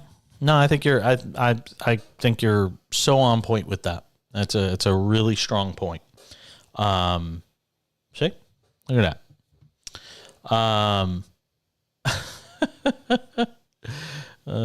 Poor A's. I'm just looking at the empty ballpark tonight. They did one of these wide shots of the Oakland Coliseum. There's just a smattering of people here and there in the ballpark to see the A's play against the defending World Series champions. Nobody in the ballpark. Nobody at all. And you know what the scary? Oh, tomorrow night. See, they'll have a good crowd tomorrow night. 'Cause tomorrow night is the fireworks show. Do a fireworks night, people will come. Absolutely. Yeah, you do a fireworks night, people will come. Houston leads the A's 5-4, top of 7. And The A's just blew a golden opportunity. They had a runner at third with one out, couldn't get it in. So Houston still leading in that game 5-4. I mentioned the Mariners. Last check, they trailed against the Blue Jays tonight. 1-0 the score. See if that is still the score now. Yep, Blue Jays still lead the Mariners 1-0 going to the bottom of the sixth in Seattle. I have promised to get to some NFL, and gosh darn it, I will, coming back. It's the cash-in on SportsMap Radio. That was a really strong point, dude. Seriously. That's absolutely 100% right.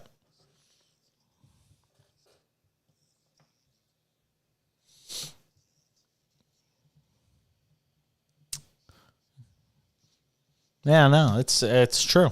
MLS, they don't care about any of the leagues here. Hold on one second. Hey, a drink. This dog laid here for 70% of the time you were done. Just everything. Where? Just laying here looking at the doing this. Every time he thought he heard. I'm dead serious.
Hey Google, what's the current temperature in Fahrenheit?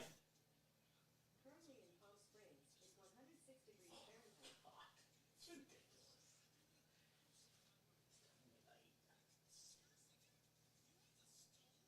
Wow, Kyle Tucker just hit another home run.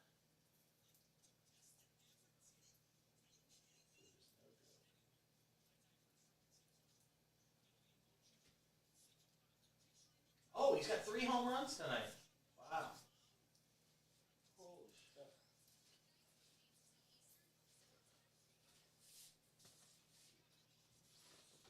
Wow.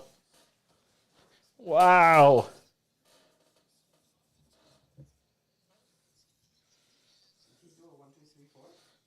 No. Kyle Tucker just hit his 3rd home run of the night.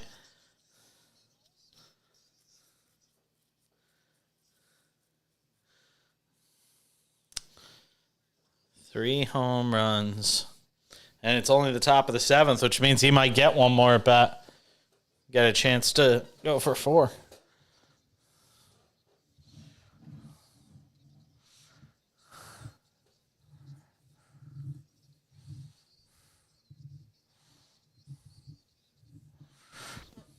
So I can...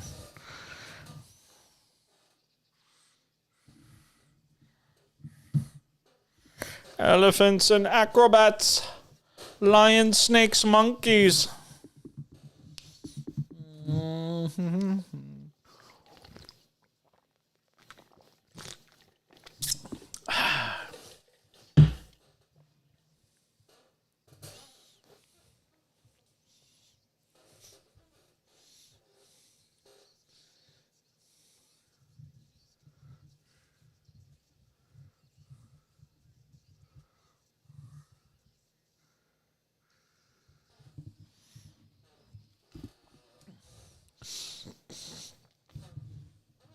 Boom, boom, boom, boom, boom. Bam, bam, bam, bam.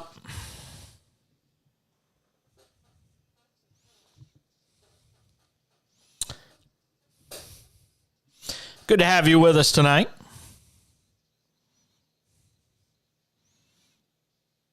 I don't know why I don't have my video image larger on the video stream of the show.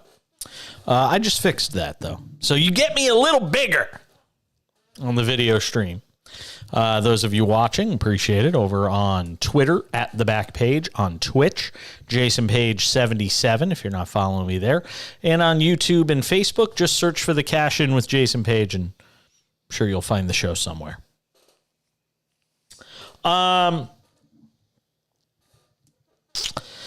Houston Astros lead the A's 6-4 tonight. They just got an insurance run in the top of the 7th. Kyle Tucker's third home run of the night, his first 3 home run game.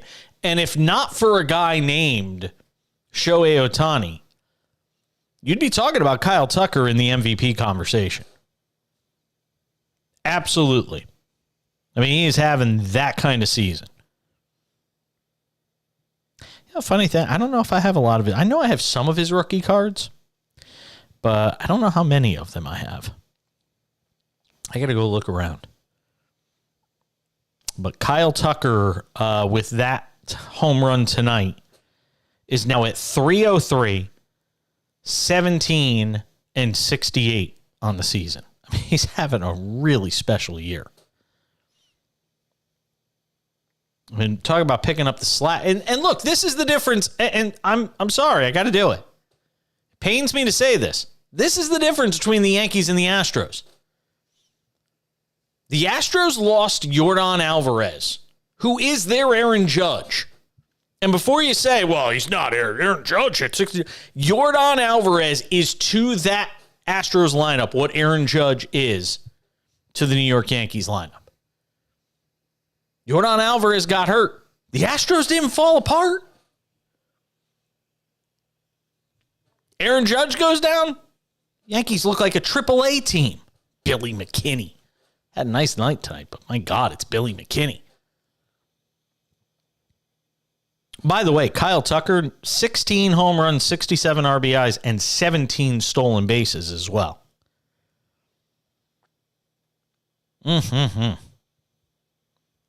Isn't he coming due contract-wise? That dude's got to get paid, if I'm not mistaken. Let me see. Kyle Tucker contract. I know I want to get to some NFL stuff here, and I will. Yeah, he's on a. This is it. Well, he's arbitration eligible. I'm sorry. Make sure I get it right here. Let's see here. He started playing signing bonus, pre-arbitration. I'm not sure when he's a free agent. I have a look at that. When is Kyle Tucker? Kyle Tucker, free agent. Make sure I get that right. Yeah, he's set. All right, so he's set to hit free agency after the 2025 season. But look, we've seen so many teams. Go look at what the Mariners did with Julio Rodriguez. And teams like the Astros, who are not these major market Yankees, Dodgers, Padres, spending juggernauts, they are not the same. What I envision the Astros doing with Kyle Tucker is what Tampa Bay did with Wander Franco, what the Guardians did with Jose Ramirez, what the Mariners did with Julio Rodriguez, is go and get them young, give them something long-term, life-changing money. You go and give them 10 years now at 26, you can live with that. Those age 33, 34, 35 seasons. You say 10 years at $300 million. Or 10 years at $250 million for Kyle Tucker. You think Kyle Tucker isn't signing that deal tomorrow if the Astros offered it to him? I think he would. You know what I mean? To me, that's the sort of deal you try to offer a Kyle Tucker. Remains to be seen how the Astros will do it. I think these teams with smaller payrolls have to do that sort of thing. Framber Valdez will also be a free agent after the 2025 season. And with this year having started, the contract talks basically went on hold for Tucker. But yeah, I'd give him 10 years, $250 million. 9 years, $225 million, something like that. All right. Some NFL news and notes, and it is so much fun watching the emasculating of Robert Saleh, the Jets head coach. It's so much fun watching Robert Saleh be emasculated by Aaron Rodgers. You might as well just call Aaron Rodgers the head coach of the New York Jets, right? Training camp is underway. The cameras are rolling, so we'll all know what happens with Aaron Rodgers and the Jets. I will watch Hard Knocks for the first time in my life this season. I have never watched Hard Knocks. And I know that sounds crazy to some. But it's just not something that I'm not as I know this is going to sound nuts. I love the NFL, but I don't love it the way a lot of other people do. I don't live and breathe football. When the season comes around, we talk about it practically every day and practically every segment. But I am not one to immerse myself in the NFL culture. Sure, I do. And Aaron Rodgers is one of the best NFL stories to come around in the last decade with Aaron Rodgers going to the Jets. I'm in the story business, and there will be no more fun circus to watch in the NFL this year than Aaron Rodgers.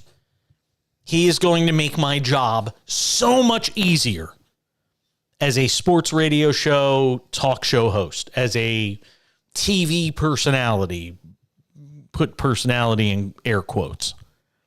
He's going to make my job so much easier.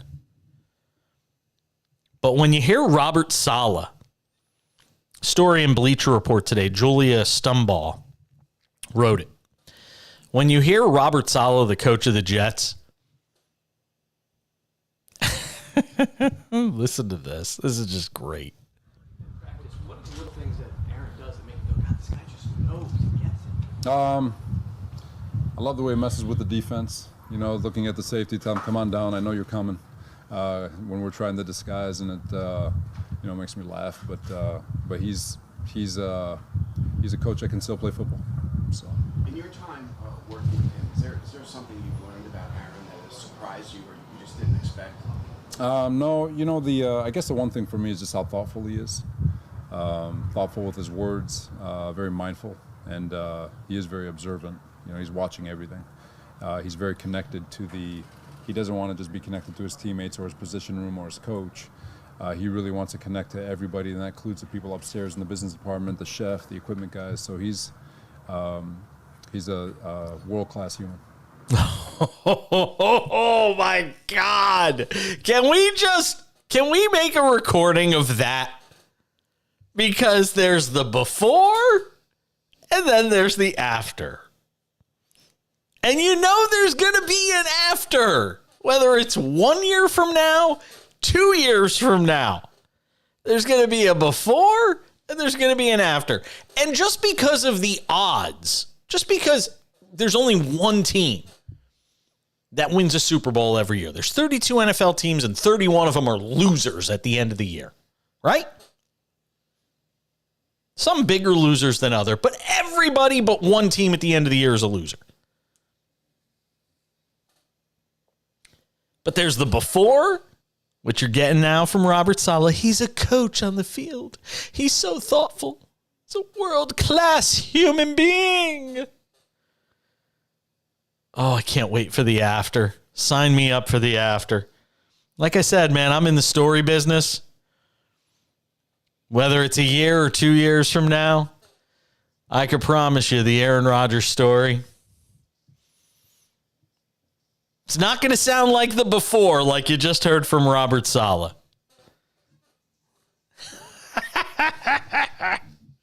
Final hour right around the corner on SportsMap Radio.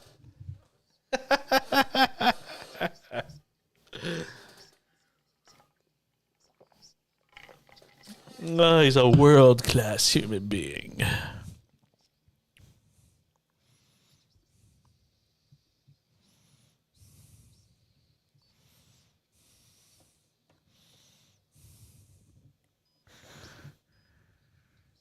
Back to everybody, and that includes the people upstairs in the business department, the chef, the equipment guys. So he's a world-class human. World-class human.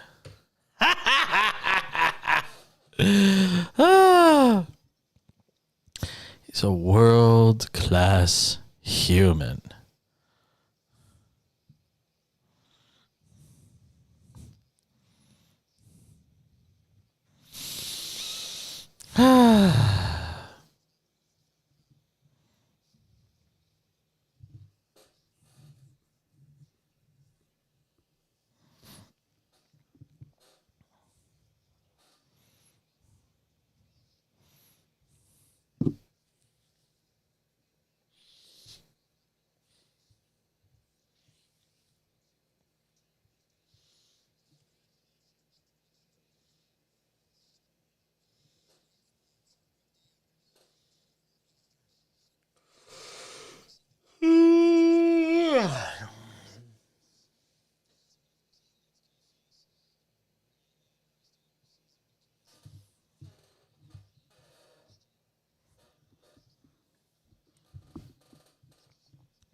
Boom, boom, boom, boom, boom, boom, boom, boom.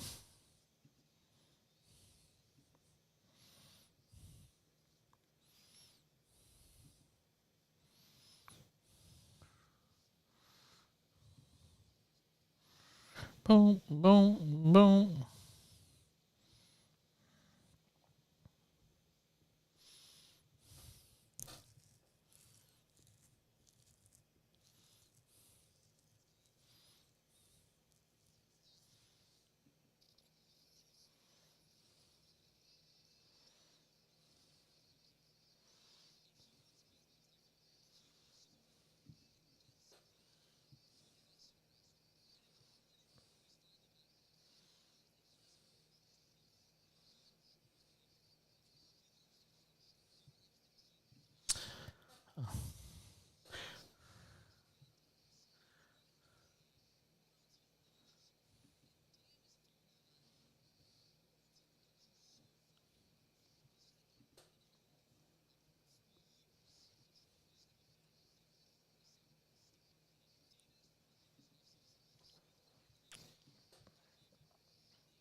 Definitely the messy stuff.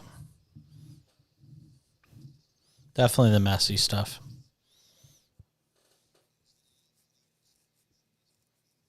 That is the best part. Yeah.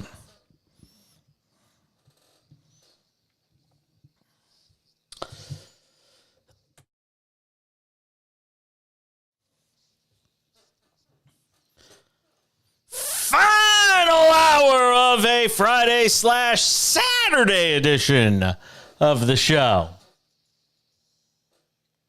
Good to have you along for the ride.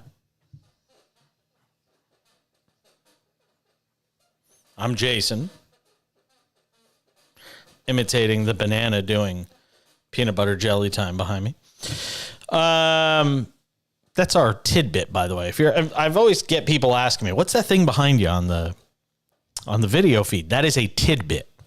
They don't pay me. I bought one myself. It's just a very cool box with pixels on it, and you can get cool little art and video and animated things on it. By the way, 15 minutes ago, it was still 106 degrees in Palm Springs, California. At 8:45 p.m. tonight on the Pacific time, it was still 106 degrees in Palm Springs. Charles Carter, producer, engineer in Houston. I know you guys got some heat over there too, don't you?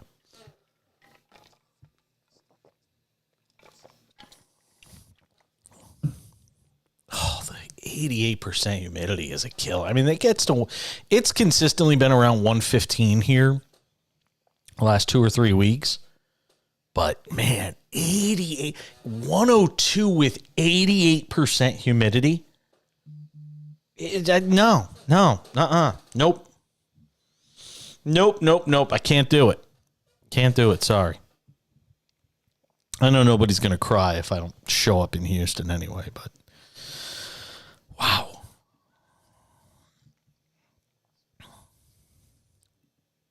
It just feels like your flesh is cooking. Rather, you don't sweat though, because your sweat literally dries up.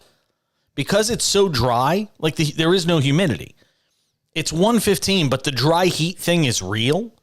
So when you sweat, you go to wipe it off, it's not even there. Because the sweat evaporates. It's 115 degrees. I mean, you could feel your flesh cooking at that temperature. Like if you don't wear protect, like I have, if you've watched the video feed enough by now, or have seen me on television in whatever capacity, I don't have a ton of hair on my head. I'm not bald, but I don't have a ton of hair on my head. So for me, if I don't wear a hat and I go out on a day where it's 115, I could just feel the top of my head baking. Like it's just stupid. It's just stupid hot.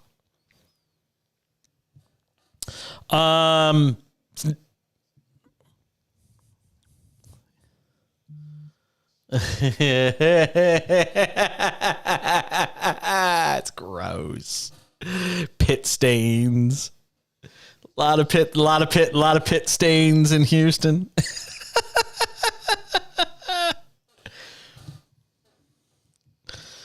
It's gross. Yeah, here it's just like walking out into a convection oven. Because there's a breeze. There's always a breeze here. Because it's the desert. So you could feel, it just feels like you're walking into a convection oven. Like you're walking into an air fryer.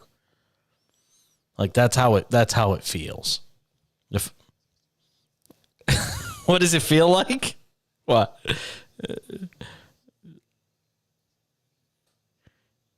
Yeah.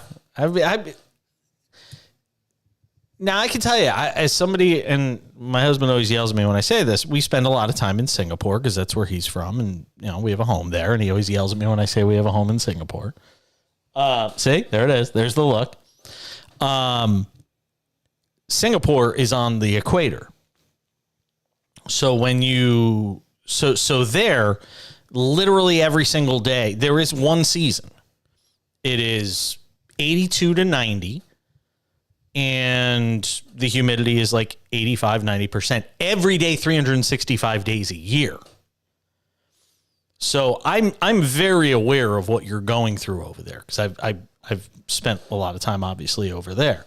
So, in Singapore. So I know what you're going through over there. So I've done both. And I can tell you from experience, if I had to choose between 85 to 90 with 90% humidity and where I am now with 110 to 115 for 3 months a year, dry heat 110 to 115 with no rain, nothing. I'll take this. I'll take 110 to 115. I've done both. I'd take this. Yes. Yeah, because I walked I did a walk a couple of weeks ago. We won't get into why I did it, but I walked 2.5 miles, 45 minutes in 105 degree heat in my sandal, in flip-flops, in my Birkenstocks. Okay. And I was thirsty and tired when I got home, but I was able to do it. I could not do that kind of walk with 90 and 90, 85 to 90 with 90% humidity. There's just no way. You can't. I'd be soaking wet. It'd be like I jumped out of a pool. Can't do it. So, just a thought. That feels like a 4-6-3 double play. Oh, it is. Wow. A's again at first and second, 1 out, trailing 6-4 against the Astros. And the Astros get a 4-6-3 double play to end the inning.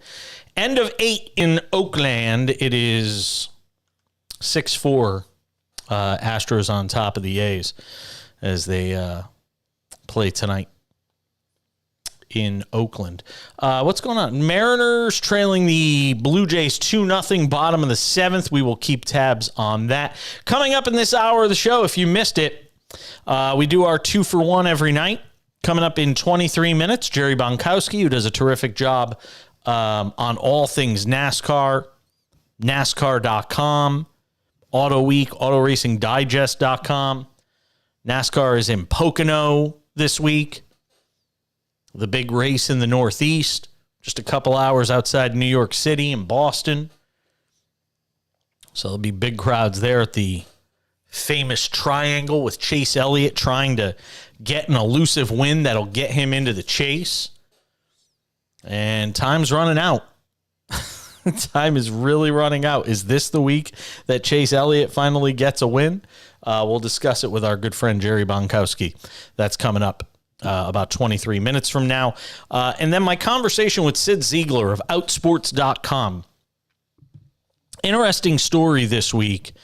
Jaguar strength and conditioning coach Kevin Maxon coming out first, thought to be the first openly gay male coach in major American men's pro sports, and it's in the NFL with the Jags. So we'll hear what Sid has to say. He had the exclusive interview with Kevin Maxon, and it's over at Outsports.com. You can go check it out. But I figured we'd get Sid on tonight to talk about it because I wasn't on yesterday. We had the day off. Programming note next week, I will be on Monday through Thursday, and then I am off until August 8th. So no show next Friday night, and the whole following week I'll be off, and then the following Monday after that I will be off, and returning on Tuesday. I believe the date is August 8th. I don't know. All the days start to blend together when you get to this time of the year. Let me see here. Be back on Tuesday, August 8th. So some time off before we get into the meat and potatoes of the NFL season, which obviously we're all so excited for. And again, just sign me up for the just give me an everlasting bucket of popcorn to watch the circus that is the the New York Jets. That's a double down the line. See, we turn on the Mariner game, and now they're working their way back into it. Second and third, nobody out for the Mariners. Trailing the Blue Jays 2-0 in the bottom of the 7th in Seattle tonight. So a lot of big names will not be playing the weekend at the Open Championship. Phil Mickelson got off to a nice start on Thursday and then promptly fell apart. The big names missing this year's this year's Open Championship weekend action. Dustin Johnson, live golfer notably. Justin Thomas, former world number one and a two-time major winner He's missed the cut this year at the Masters, the U.S. Open, and he was tied for 65th at the PGA Championship. And now he misses the cut at the Open Championship. It's been a bad year for Justin Thomas, and he might be playing himself off the Ryder Cup team right now. And Zach Johnson loves him, but it's going to be difficult for Zach Johnson to justify putting him on the team over some other good young golfers that have just had better years. And this always happens. You know, some guy winds up on the team just on reputation. That might still be Justin Thomas, but he's not making it easy for Zach Johnson, sorry. Phil Mickelson missed the cut. Played better on Friday, but 77-74 is not getting it done. Colin Morikawa, 2020 PGA champion, won the 149th Open Championship at Royal St. George's. Colin Morikawa, not around for the weekend. Justin Rose, not around for the weekend. Tony Finau, not around for the weekend. Taylor Gooch, another live golf guy, not around for the weekend. Shane Lowry, not around for the weekend. What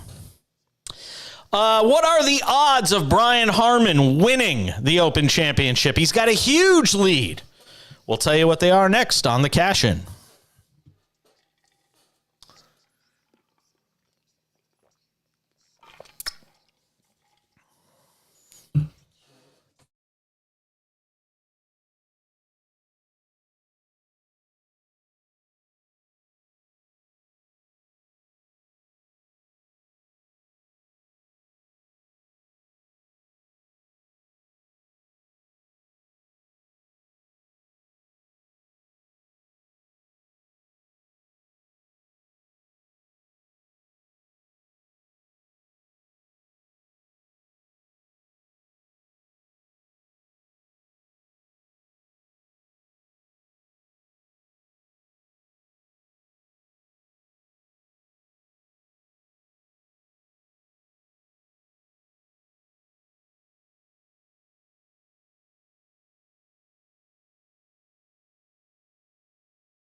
Bloop base hit. 2-1.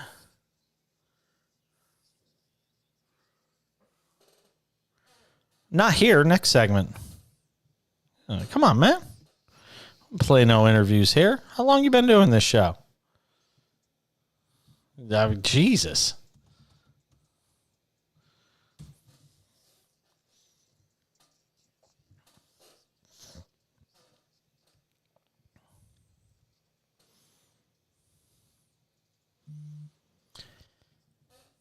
I know it is. I'm letting it breathe for a second, dude.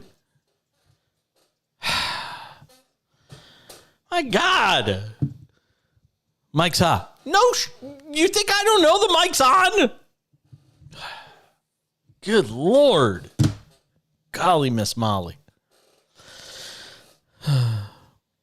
Jason, what? What'd you say? Don't say it. People are going to believe it. That's all I need. Mariners creep to within 1 of the Blue Jays. 2-1. They have runners on first and third. Nobody out. Bottom of the 7th. On the day where it almost feels like the team had, basically hit rock bottom. Rock bottom! Rock bottom! With the news that Jared Kelenic broke his foot kicking a water cooler. Left foot, fractured it kicking a water cooler. Yeah, listen. Play stupid games, win stupid prizes. Say it all the time. Had a bad at bat. He's on the 10-day injured list a day after he kicked the water cooler following a 9th inning strikeout during a loss to Minnesota. Fighting through tears was Kelenic. Boy. So it felt like it could basically be rock bottom for the Mariners, but they are still battling. Still battling tonight, trying to get a win against a team that's ahead of them in the wild card standings, that being the Toronto Blue Jays. This is Kelenic speaking to the media today, and you could hear the emotion in his voice. Emotions get the best of me there.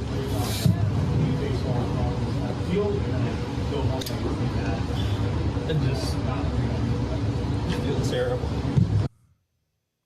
There you go. That's all you need to know. Emotions get the best of me there.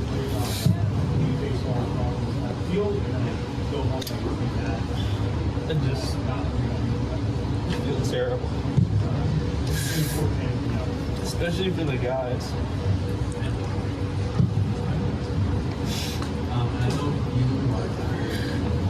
I let the emotions get the best of me, and I let them down. And take full responsibility for it. It's on me. It's just can't. Yeesh. That's rough.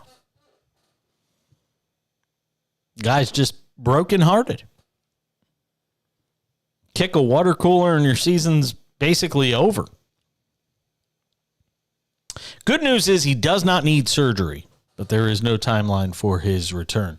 Boy, oh boy. Mariners had first and third, nobody out, down 2-1, and now there's 2 outs in the inning, so they are struggling to get this second run across. And this has been the story of the Mariners season all year. They have just been dreadful offensively. All right, Open Championship. I'm going to make a bold prediction, and I think this is a bold prediction. Brian Harman will not win the Open Championship. You heard me right. Brian Harman will not win the Open Championship. And I don't know if there's odds on something like this, but I would pick the field. Despite the fact that he's 5 shots ahead of his nearest competitor with 36 holes remaining, Brian Harman, in the best position of his life to win one of golf's most prestigious championships, will not win the Open Championship. He is plus 150 right now to win the Open Championship. Tommy Fleetwood has the next best odds at plus 400. Interestingly enough, the next best odds after that is a guy who's 9 shots back. The sports books are just daring you to take Rory McIlroy at plus 1,100 with 36 holes to play and 9 shots off the pace. But again,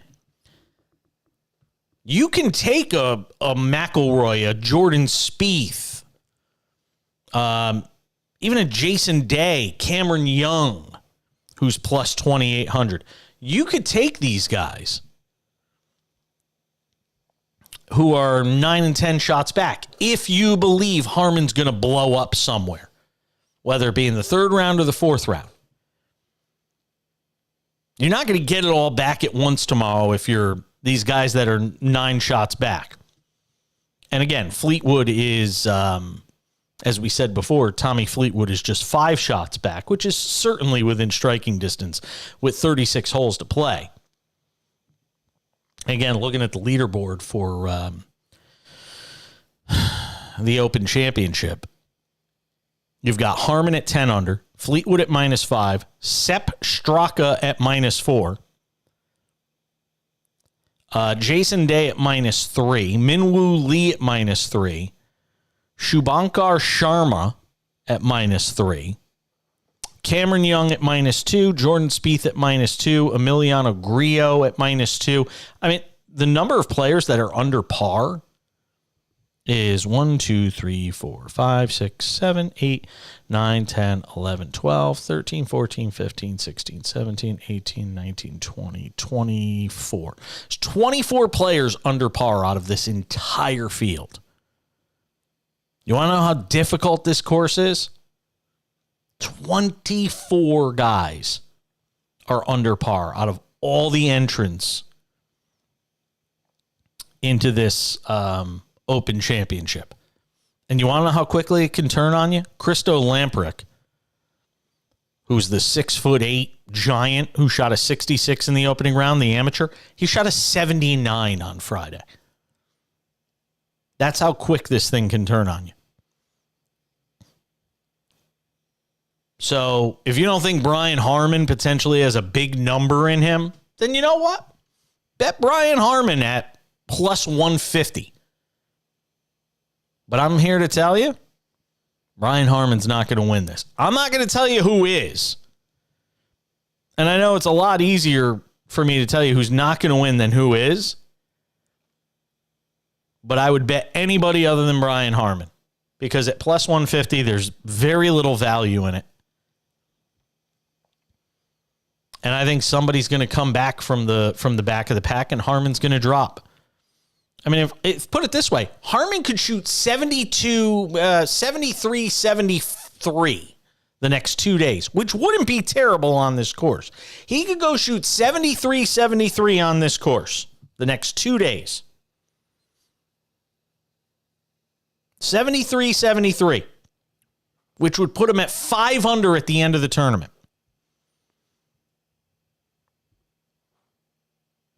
And somebody else could, shoot 67, 68 the last 2 days. And there's so many guys in that range, 24, 25 guys, and good golfers, accomplished golfers. Brian Harman's not going to win this event. Just telling you now. Heard it here first. It's a final in Houston, or rather in Oakland tonight. Astros beat the A's 6-4. And with the win now, Houston just 3 back of the Rangers in the AL West. Wow. Look, I'm sorry to say it. You talk about the composition of a roster, the makeup of a team, all of these different things. The Astros, 55-43. 3 games out of first. Granted, the Rangers are not as good as Baltimore or Tampa Bay has been this year. If you look at the overall record, they're close, but they're not as good. Just saying by the record. And Houston right now is the second wild card. The Yankees, 3.5 games out of the third wild card spot. That's all you need to know. And granted, you could say Houston and the Yankees are only separated by 4 losses right now, and that's not an enormous amount, and the Yankees could certainly make that up. But if you've spent enough time this year, as I have, watching Houston and watching the Yankees, you would know, in terms of these 2 rosters, it's not even close. Houston is vastly superior in terms of the composition of the rosters. bring back Aaron Judge. Obviously, that helps the Yankees, but also the Astros are going to bring back Yordan Alvarez soon, too. Bases loaded, 2 outs. Eugenio Suarez at the dish for the Mariners, with Toronto leading the Mariners 2-1. And on a 2-2 pitch, Suarez strikes out to end the 7th inning. Toronto still leads Seattle 2-1. Coming up on the other side, Jerry Bonkowski talks all things NASCAR. This week's event at the Pocono. Martin Truex's Jr.'s future as well. It's the Cash In on SportsMap Radio.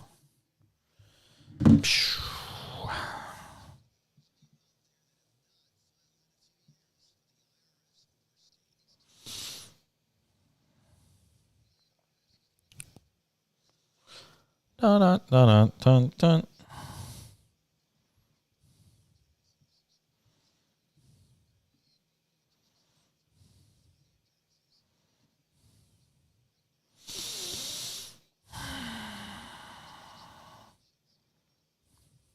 Quick rejoin here.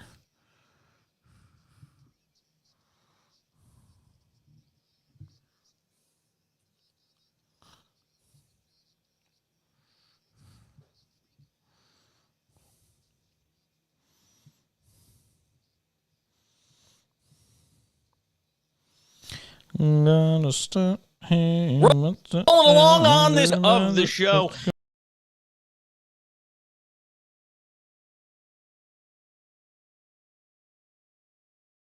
Good to have you with us tonight. Wow. Well, some of the shine is off the Ohtani pitching stuff. Back-to-back home runs for the Pirates tonight in Los Angeles in front of a packed house to see the Angels and Pirates. Henry Davis, their stud rookie, just took Ohtani yard. 2-0 Pirates as they play in, I don't know, third or fourth inning, something like that. He's human after all!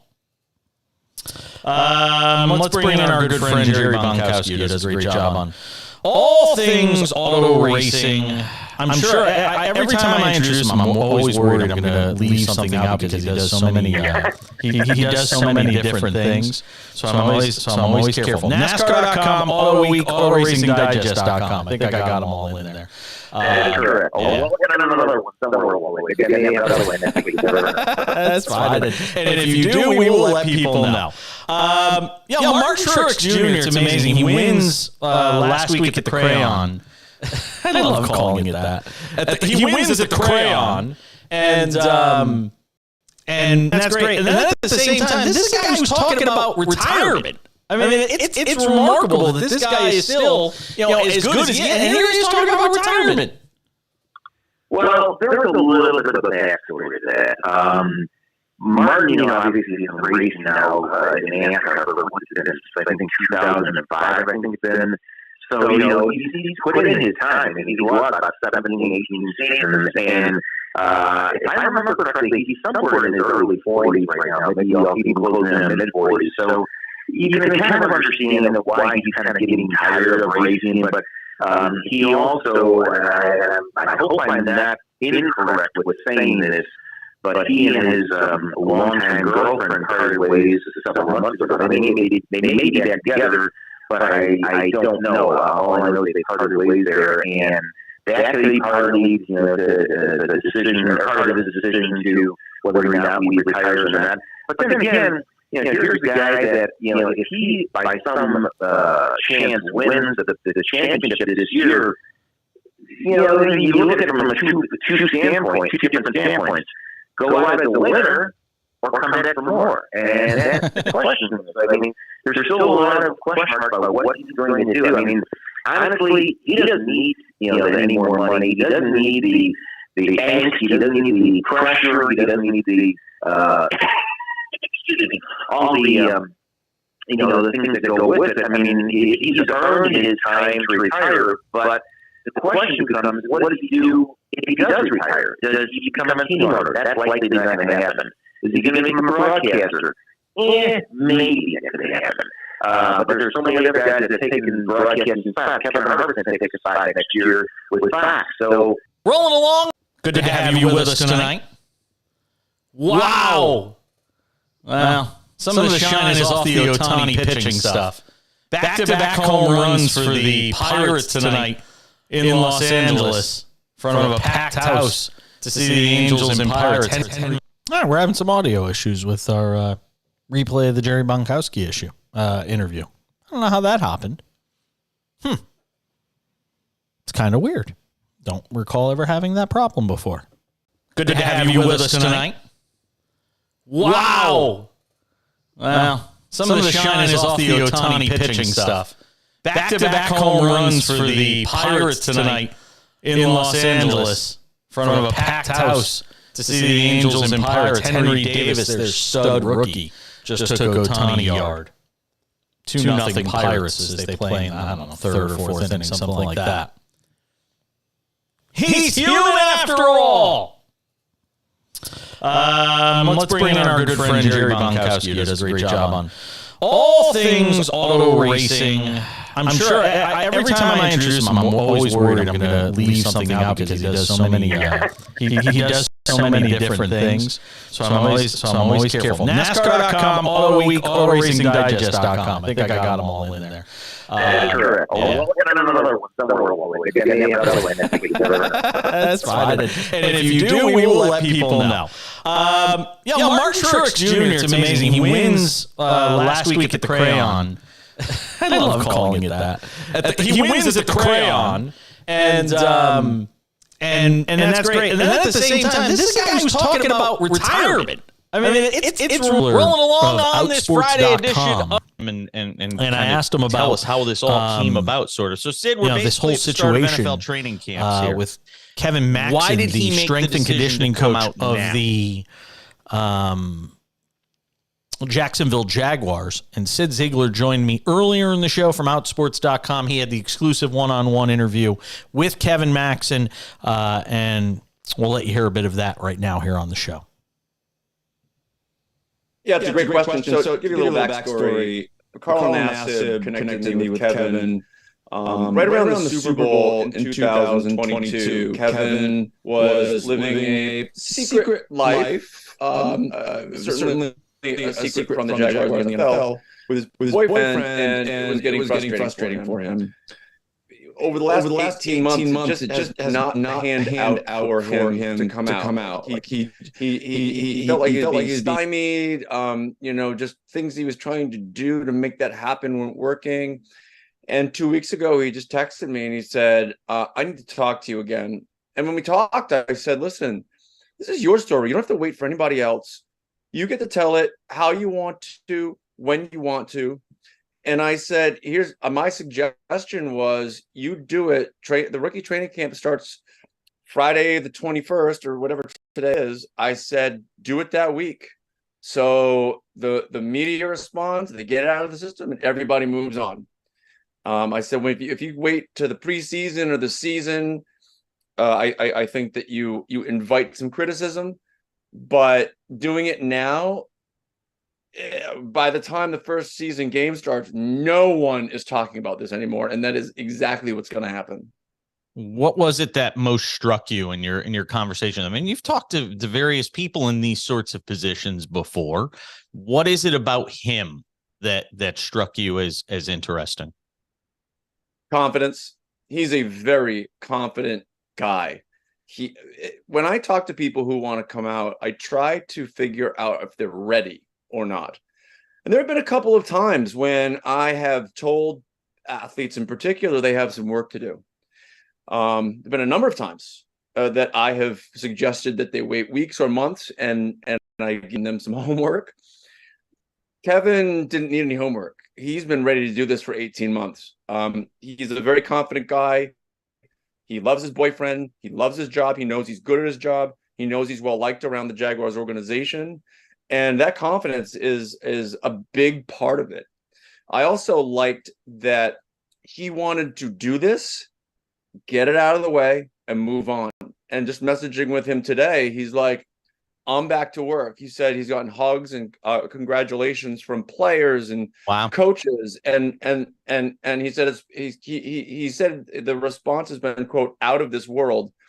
But he said everybody's like, awesome. We're so happy to have you here. Now let's go win a Super Bowl, because that is what the NFL is about. Yeah, because I mean, look, there's the reaction that you think you might get in this sort of situation. You just never know, because people might like you as who they think you are versus how they're going to like you when they find out who you really are. And it sounds to me like you're saying from the reaction you've gotten from him, since this article came out yesterday, it's all been positive. Look, it doesn't. If you cured cancer, there'd be idiots on Twitter or Instagram saying that you're putting people out of work, right? So forget that nonsense. Kevin said the response he has received, not just from the Jaguars, across the NFL, across the sports world, his personal network of players and coaches he's worked with. Remember, he's worked at Baylor and Vanderbilt and Army and the University of Iowa. Also is his home state of Connecticut. He has been overwhelmed. And Jason, I've got to tell you, this is what Outsports has preached for years. Sports world has changed. Gone are the days where homophobia is a dominant attitude in even football. It's over. And I'm so thankful that people like Kevin have trusted me. I mean, he put a lot of trust in what I was telling him would happen. And literally, it's gone down exactly as I scripted it. Frankly, it has for the last 24 hours. Sid Ziegler with Outsports.com does a terrific job. Spoke with Kevin Maxson, who's the Jaguar strength and conditioning coach, who came out in an article yesterday exclusively on Outsports. We're several years out from Michael Sam, Jason Collins in the NBA, Carl Nassib now even a few years removed from that, White Sox minor league pitcher Anderson Comas, Luke Prokop, who's under an NHL contract. When do you think stories about gay male professional athletes or athletes in professional sports that are gay males, when does it stop being a story? Well, let's look at women's sports. 2005, Cheryl Swoops came out. She's one of the biggest stars in the history of women's basketball. It was a big story. Elena Deladon came out in 2016. Big story. She was one of the biggest stars in the WNBA. There have been over time, women in women's sports who are just out, and they're just sharing images of their girlfriend on Instagram and nobody even realizes it. And then there are, justifiably big stars who come out. Where are we with men's sports? I think we're about where the women's sports were in 2005. There's going to be a story, and it's going to be interesting whenever somebody comes out, because it's still so rare.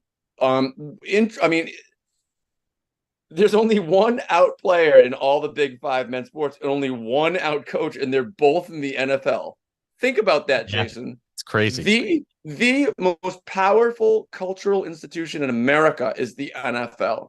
It is the gatekeeper of masculinity. The only out player and only out coach are in the NFL. Could you have ever imagined that? Nope. You can't make it up. I 100% agree with you on that. Then what allows because we have to know there are tons of guys between all the major professional sports. There's got to be tons of guys. I mean, hundreds. I mean, who knows what the actual number is that are sitting there saying, all right, can I do this? What's ultimately holding them back? What's keeping the sort of floodgates from opening? I was an idiot that thought, hey, Michael Sam or Jason Collins or even Carl Nassib was going to open up the floodgate. And I think it might be people like you that have told me I'm crazy if I think that's the case. I don't know. Somebody's, I'm sure, told me that in the past. What's keeping the floodgates from opening and it just becoming something where everybody's comfortable in that position? Sure. Well, again, let's look at women's sports. The WNBA is about 25% publicly out. That's not including the women who aren't out. About a quarter of the WNBA players are publicly out. No reasonable person thinks that any of the men's four leagues have 25% LGBTQ players. And my theory is that in women's sports, the percentage of players who are LGBTQ is much higher than the average in the population. And my guess is in the men's leagues, it's lower. Now, if it's instead of being 5%, it's 1%. Over the 5 major sports leagues, there are about 4,000 athletes. That means that there's about 40 who are LGBTQ.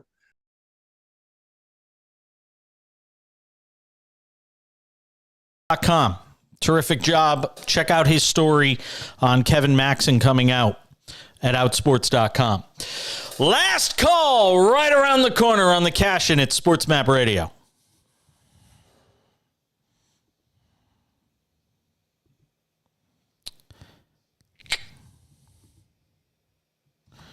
Yeah, I'm going to start doing a new thing in the final segment of each show called Last Call.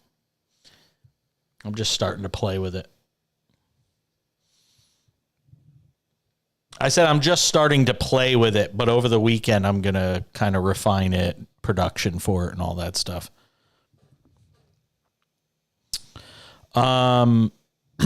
It's literally a last call in terms of a play-by-play call, like one of the best calls of the night, that sort of thing. Yeah. It's at it'll be at the very end of the show.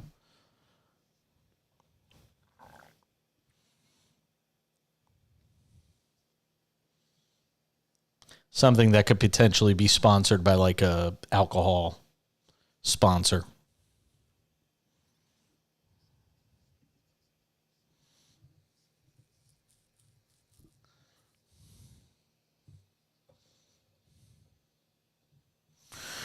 Oh, you got to wait.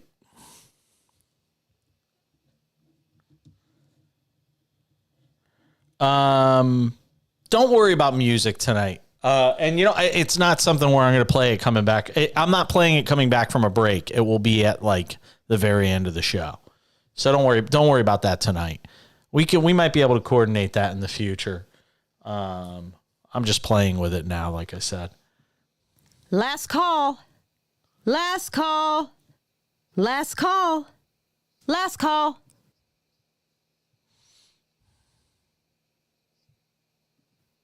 Last call.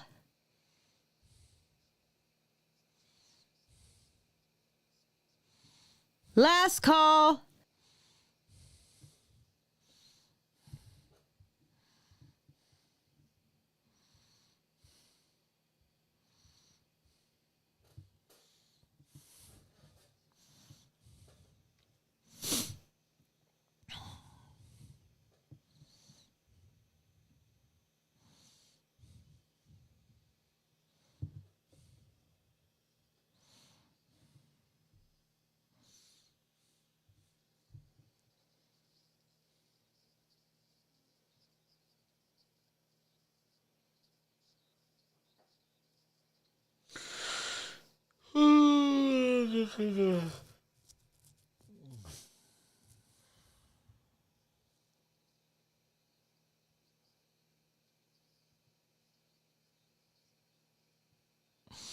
Hunt and peckers. I love it.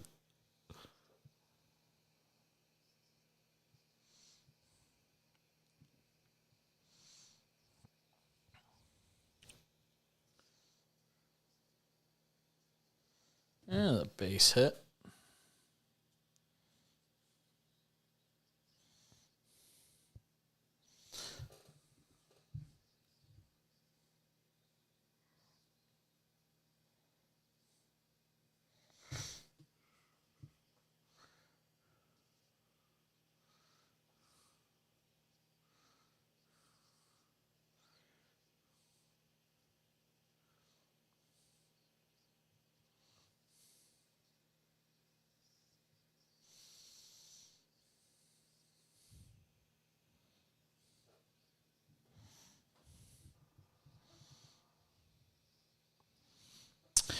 Hmm.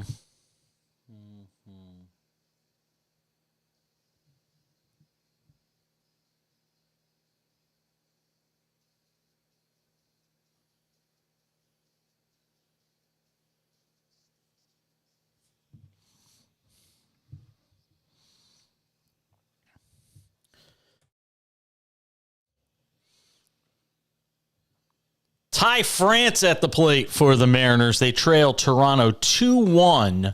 Bottom of the 8th. They have been knocking on the door all game. Runner on first, 1 out with France at the plate for the M's. Tom Murphy, a 1-out single a couple of moments ago. Seattle's just so desperate for a win like this. Oh, France rips a double down the line into the corner. Oh, boy. Oh, boy, oh, boy. It's going to tie the game. Yes, sir. Mariners and Blue Jays tied at 2. Ty France, a huge RBI double in the bottom of the 8th. So, Mariners are still breathing. Barely. But they got a pulse. And look, I mean, we talked about the standings before in the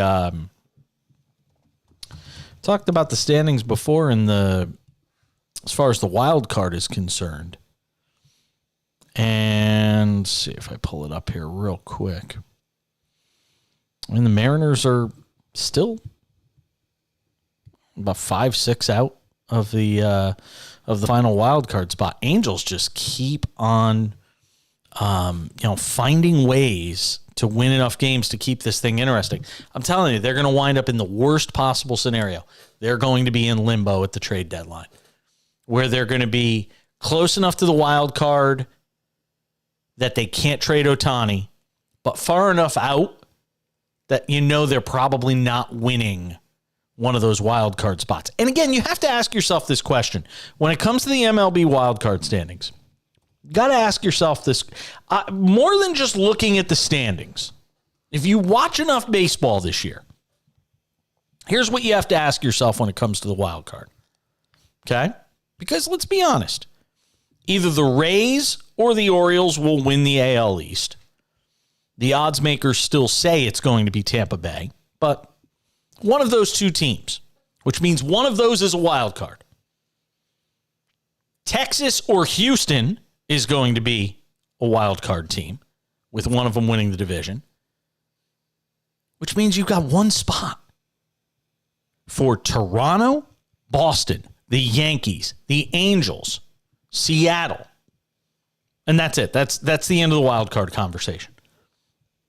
Seattle's the last team on the list, basically, as far as I'm concerned. You've got 5 teams competing for one spot because Baltimore's going to the playoffs, Texas is going to the playoffs, Minnesota or Cleveland is going to the playoffs. One of those will not be the wild card, though. So you've got Baltimore, Texas, they're in. Winner of the AL Central, which will be Minnesota or Cleveland. Then you've got one spot open amongst Toronto, Boston, the Yankees, Angels, or Seattle. Who's getting in? Who do you think's getting in? Hit me on the text line. Let me know. I know we're near the end of the show, but you could still hit me up on the text line.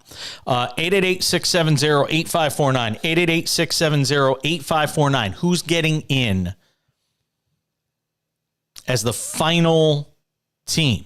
Might very well be Toronto, who we don't talk about a lot. But it might very well just be the Blue Jays' year to be that third wild card. But again, I'm sure they've got games remaining with the Yankees.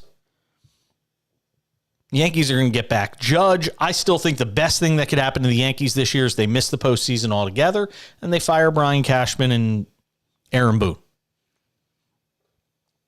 Yankees make the playoffs. There's no way they're going to fire Aaron Boone. But Seattle, still very much in the mix. I mean, they're right there. And the Angels right now are 4.5 out of that third wild card spot. How are you going to trade away Shohei Ohtani with that team still very much in the thick of the wild card race in the American? You can't. There's no way. It's just not going to happen. But let me know, who do you think is going to be the third wild card team? Boston, the Yankees, the Angels, the Mariners, and like I said, we'll leave it at that, or Toronto. I still think Texas hangs on to win the AL West. I would not want to play Houston as a wild card, though. That's for sure. The guys they could throw out there at you in a one game sort of situation, they'll throw everybody. But again, we are 10 days away from Major League Baseball's trade deadline. And unfortunately, I lament the fact that I will not be on the air the week of the MLB trade deadline. Nice job. Way to schedule that vacation well, huh, Paige? I'll be on a cruise ship in the Pacific Ocean on my way to Alaska on the day of the trade deadline. We won't even be in Alaska yet. We'll be somewhere between Seattle and Ketchikan, Alaska. I will be driving to Seattle on the 27th, the night of the 27th. After we finish next Thursday's show, I will get in a car and start driving to Seattle. I'll drive all night, take a little break on Friday afternoon, and then finish the drive to Seattle. Yes. Sure. Oh, me. It's not even close. No, I can't. I'm the worst passenger in the world. I'm the worst. Yeah, because I get car sick if I'm a passenger. If I'm driving, I'm fine. If I'm driving, I'm fine. But if I'm a passenger, I get car sick. Why? What were you were gonna ask me something? What? What? Yeah. Nah, I love driving. I actually love to drive. It's not even about the car sick thing as much as I just love driving. I've said it before. I would be a long haul trucker if I got out of, I'd get out of broadcasting. I'd go be a long haul trucker.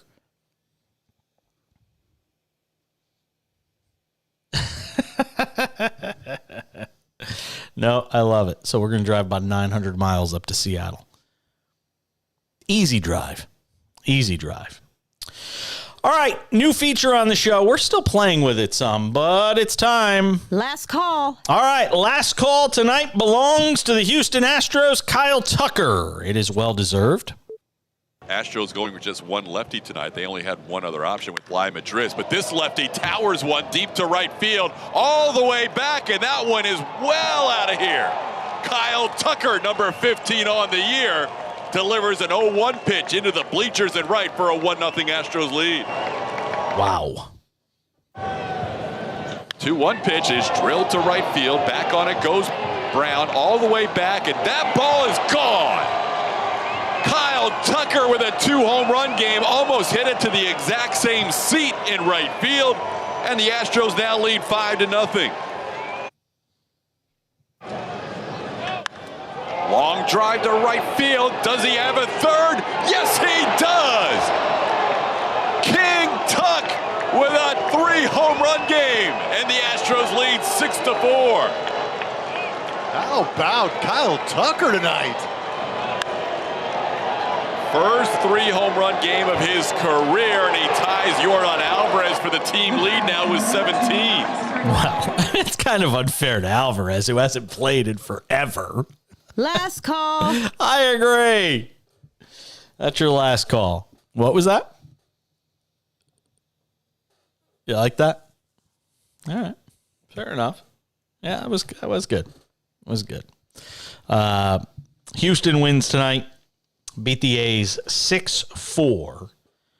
And again, just a few games back of Texas, who lost tonight against the Dodgers in what was a pretty entertaining game. Note tomorrow, Mets-Red Sox, they'll resume the suspended game tonight. Mets leading in Boston 4-3 in the bottom of the fourth inning.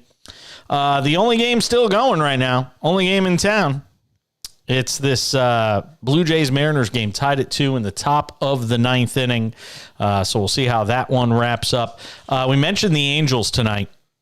They went on to beat the Pirates 8-5, despite the fact that Shohei Ohtani did not have his best stuff.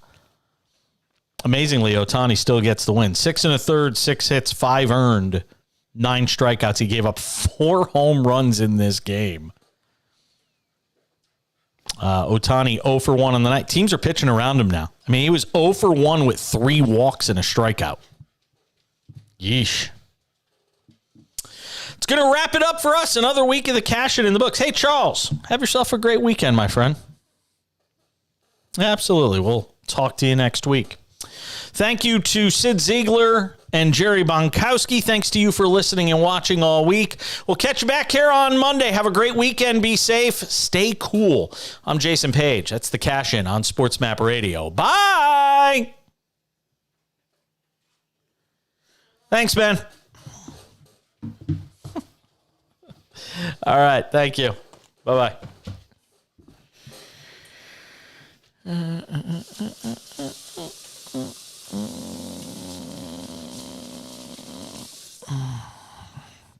Does it for us on the video side as well. Thank you for watching. Thank you for listening all week. We'll catch you back here on Monday. Have yourselves a great weekend. See you all later. Have a good night.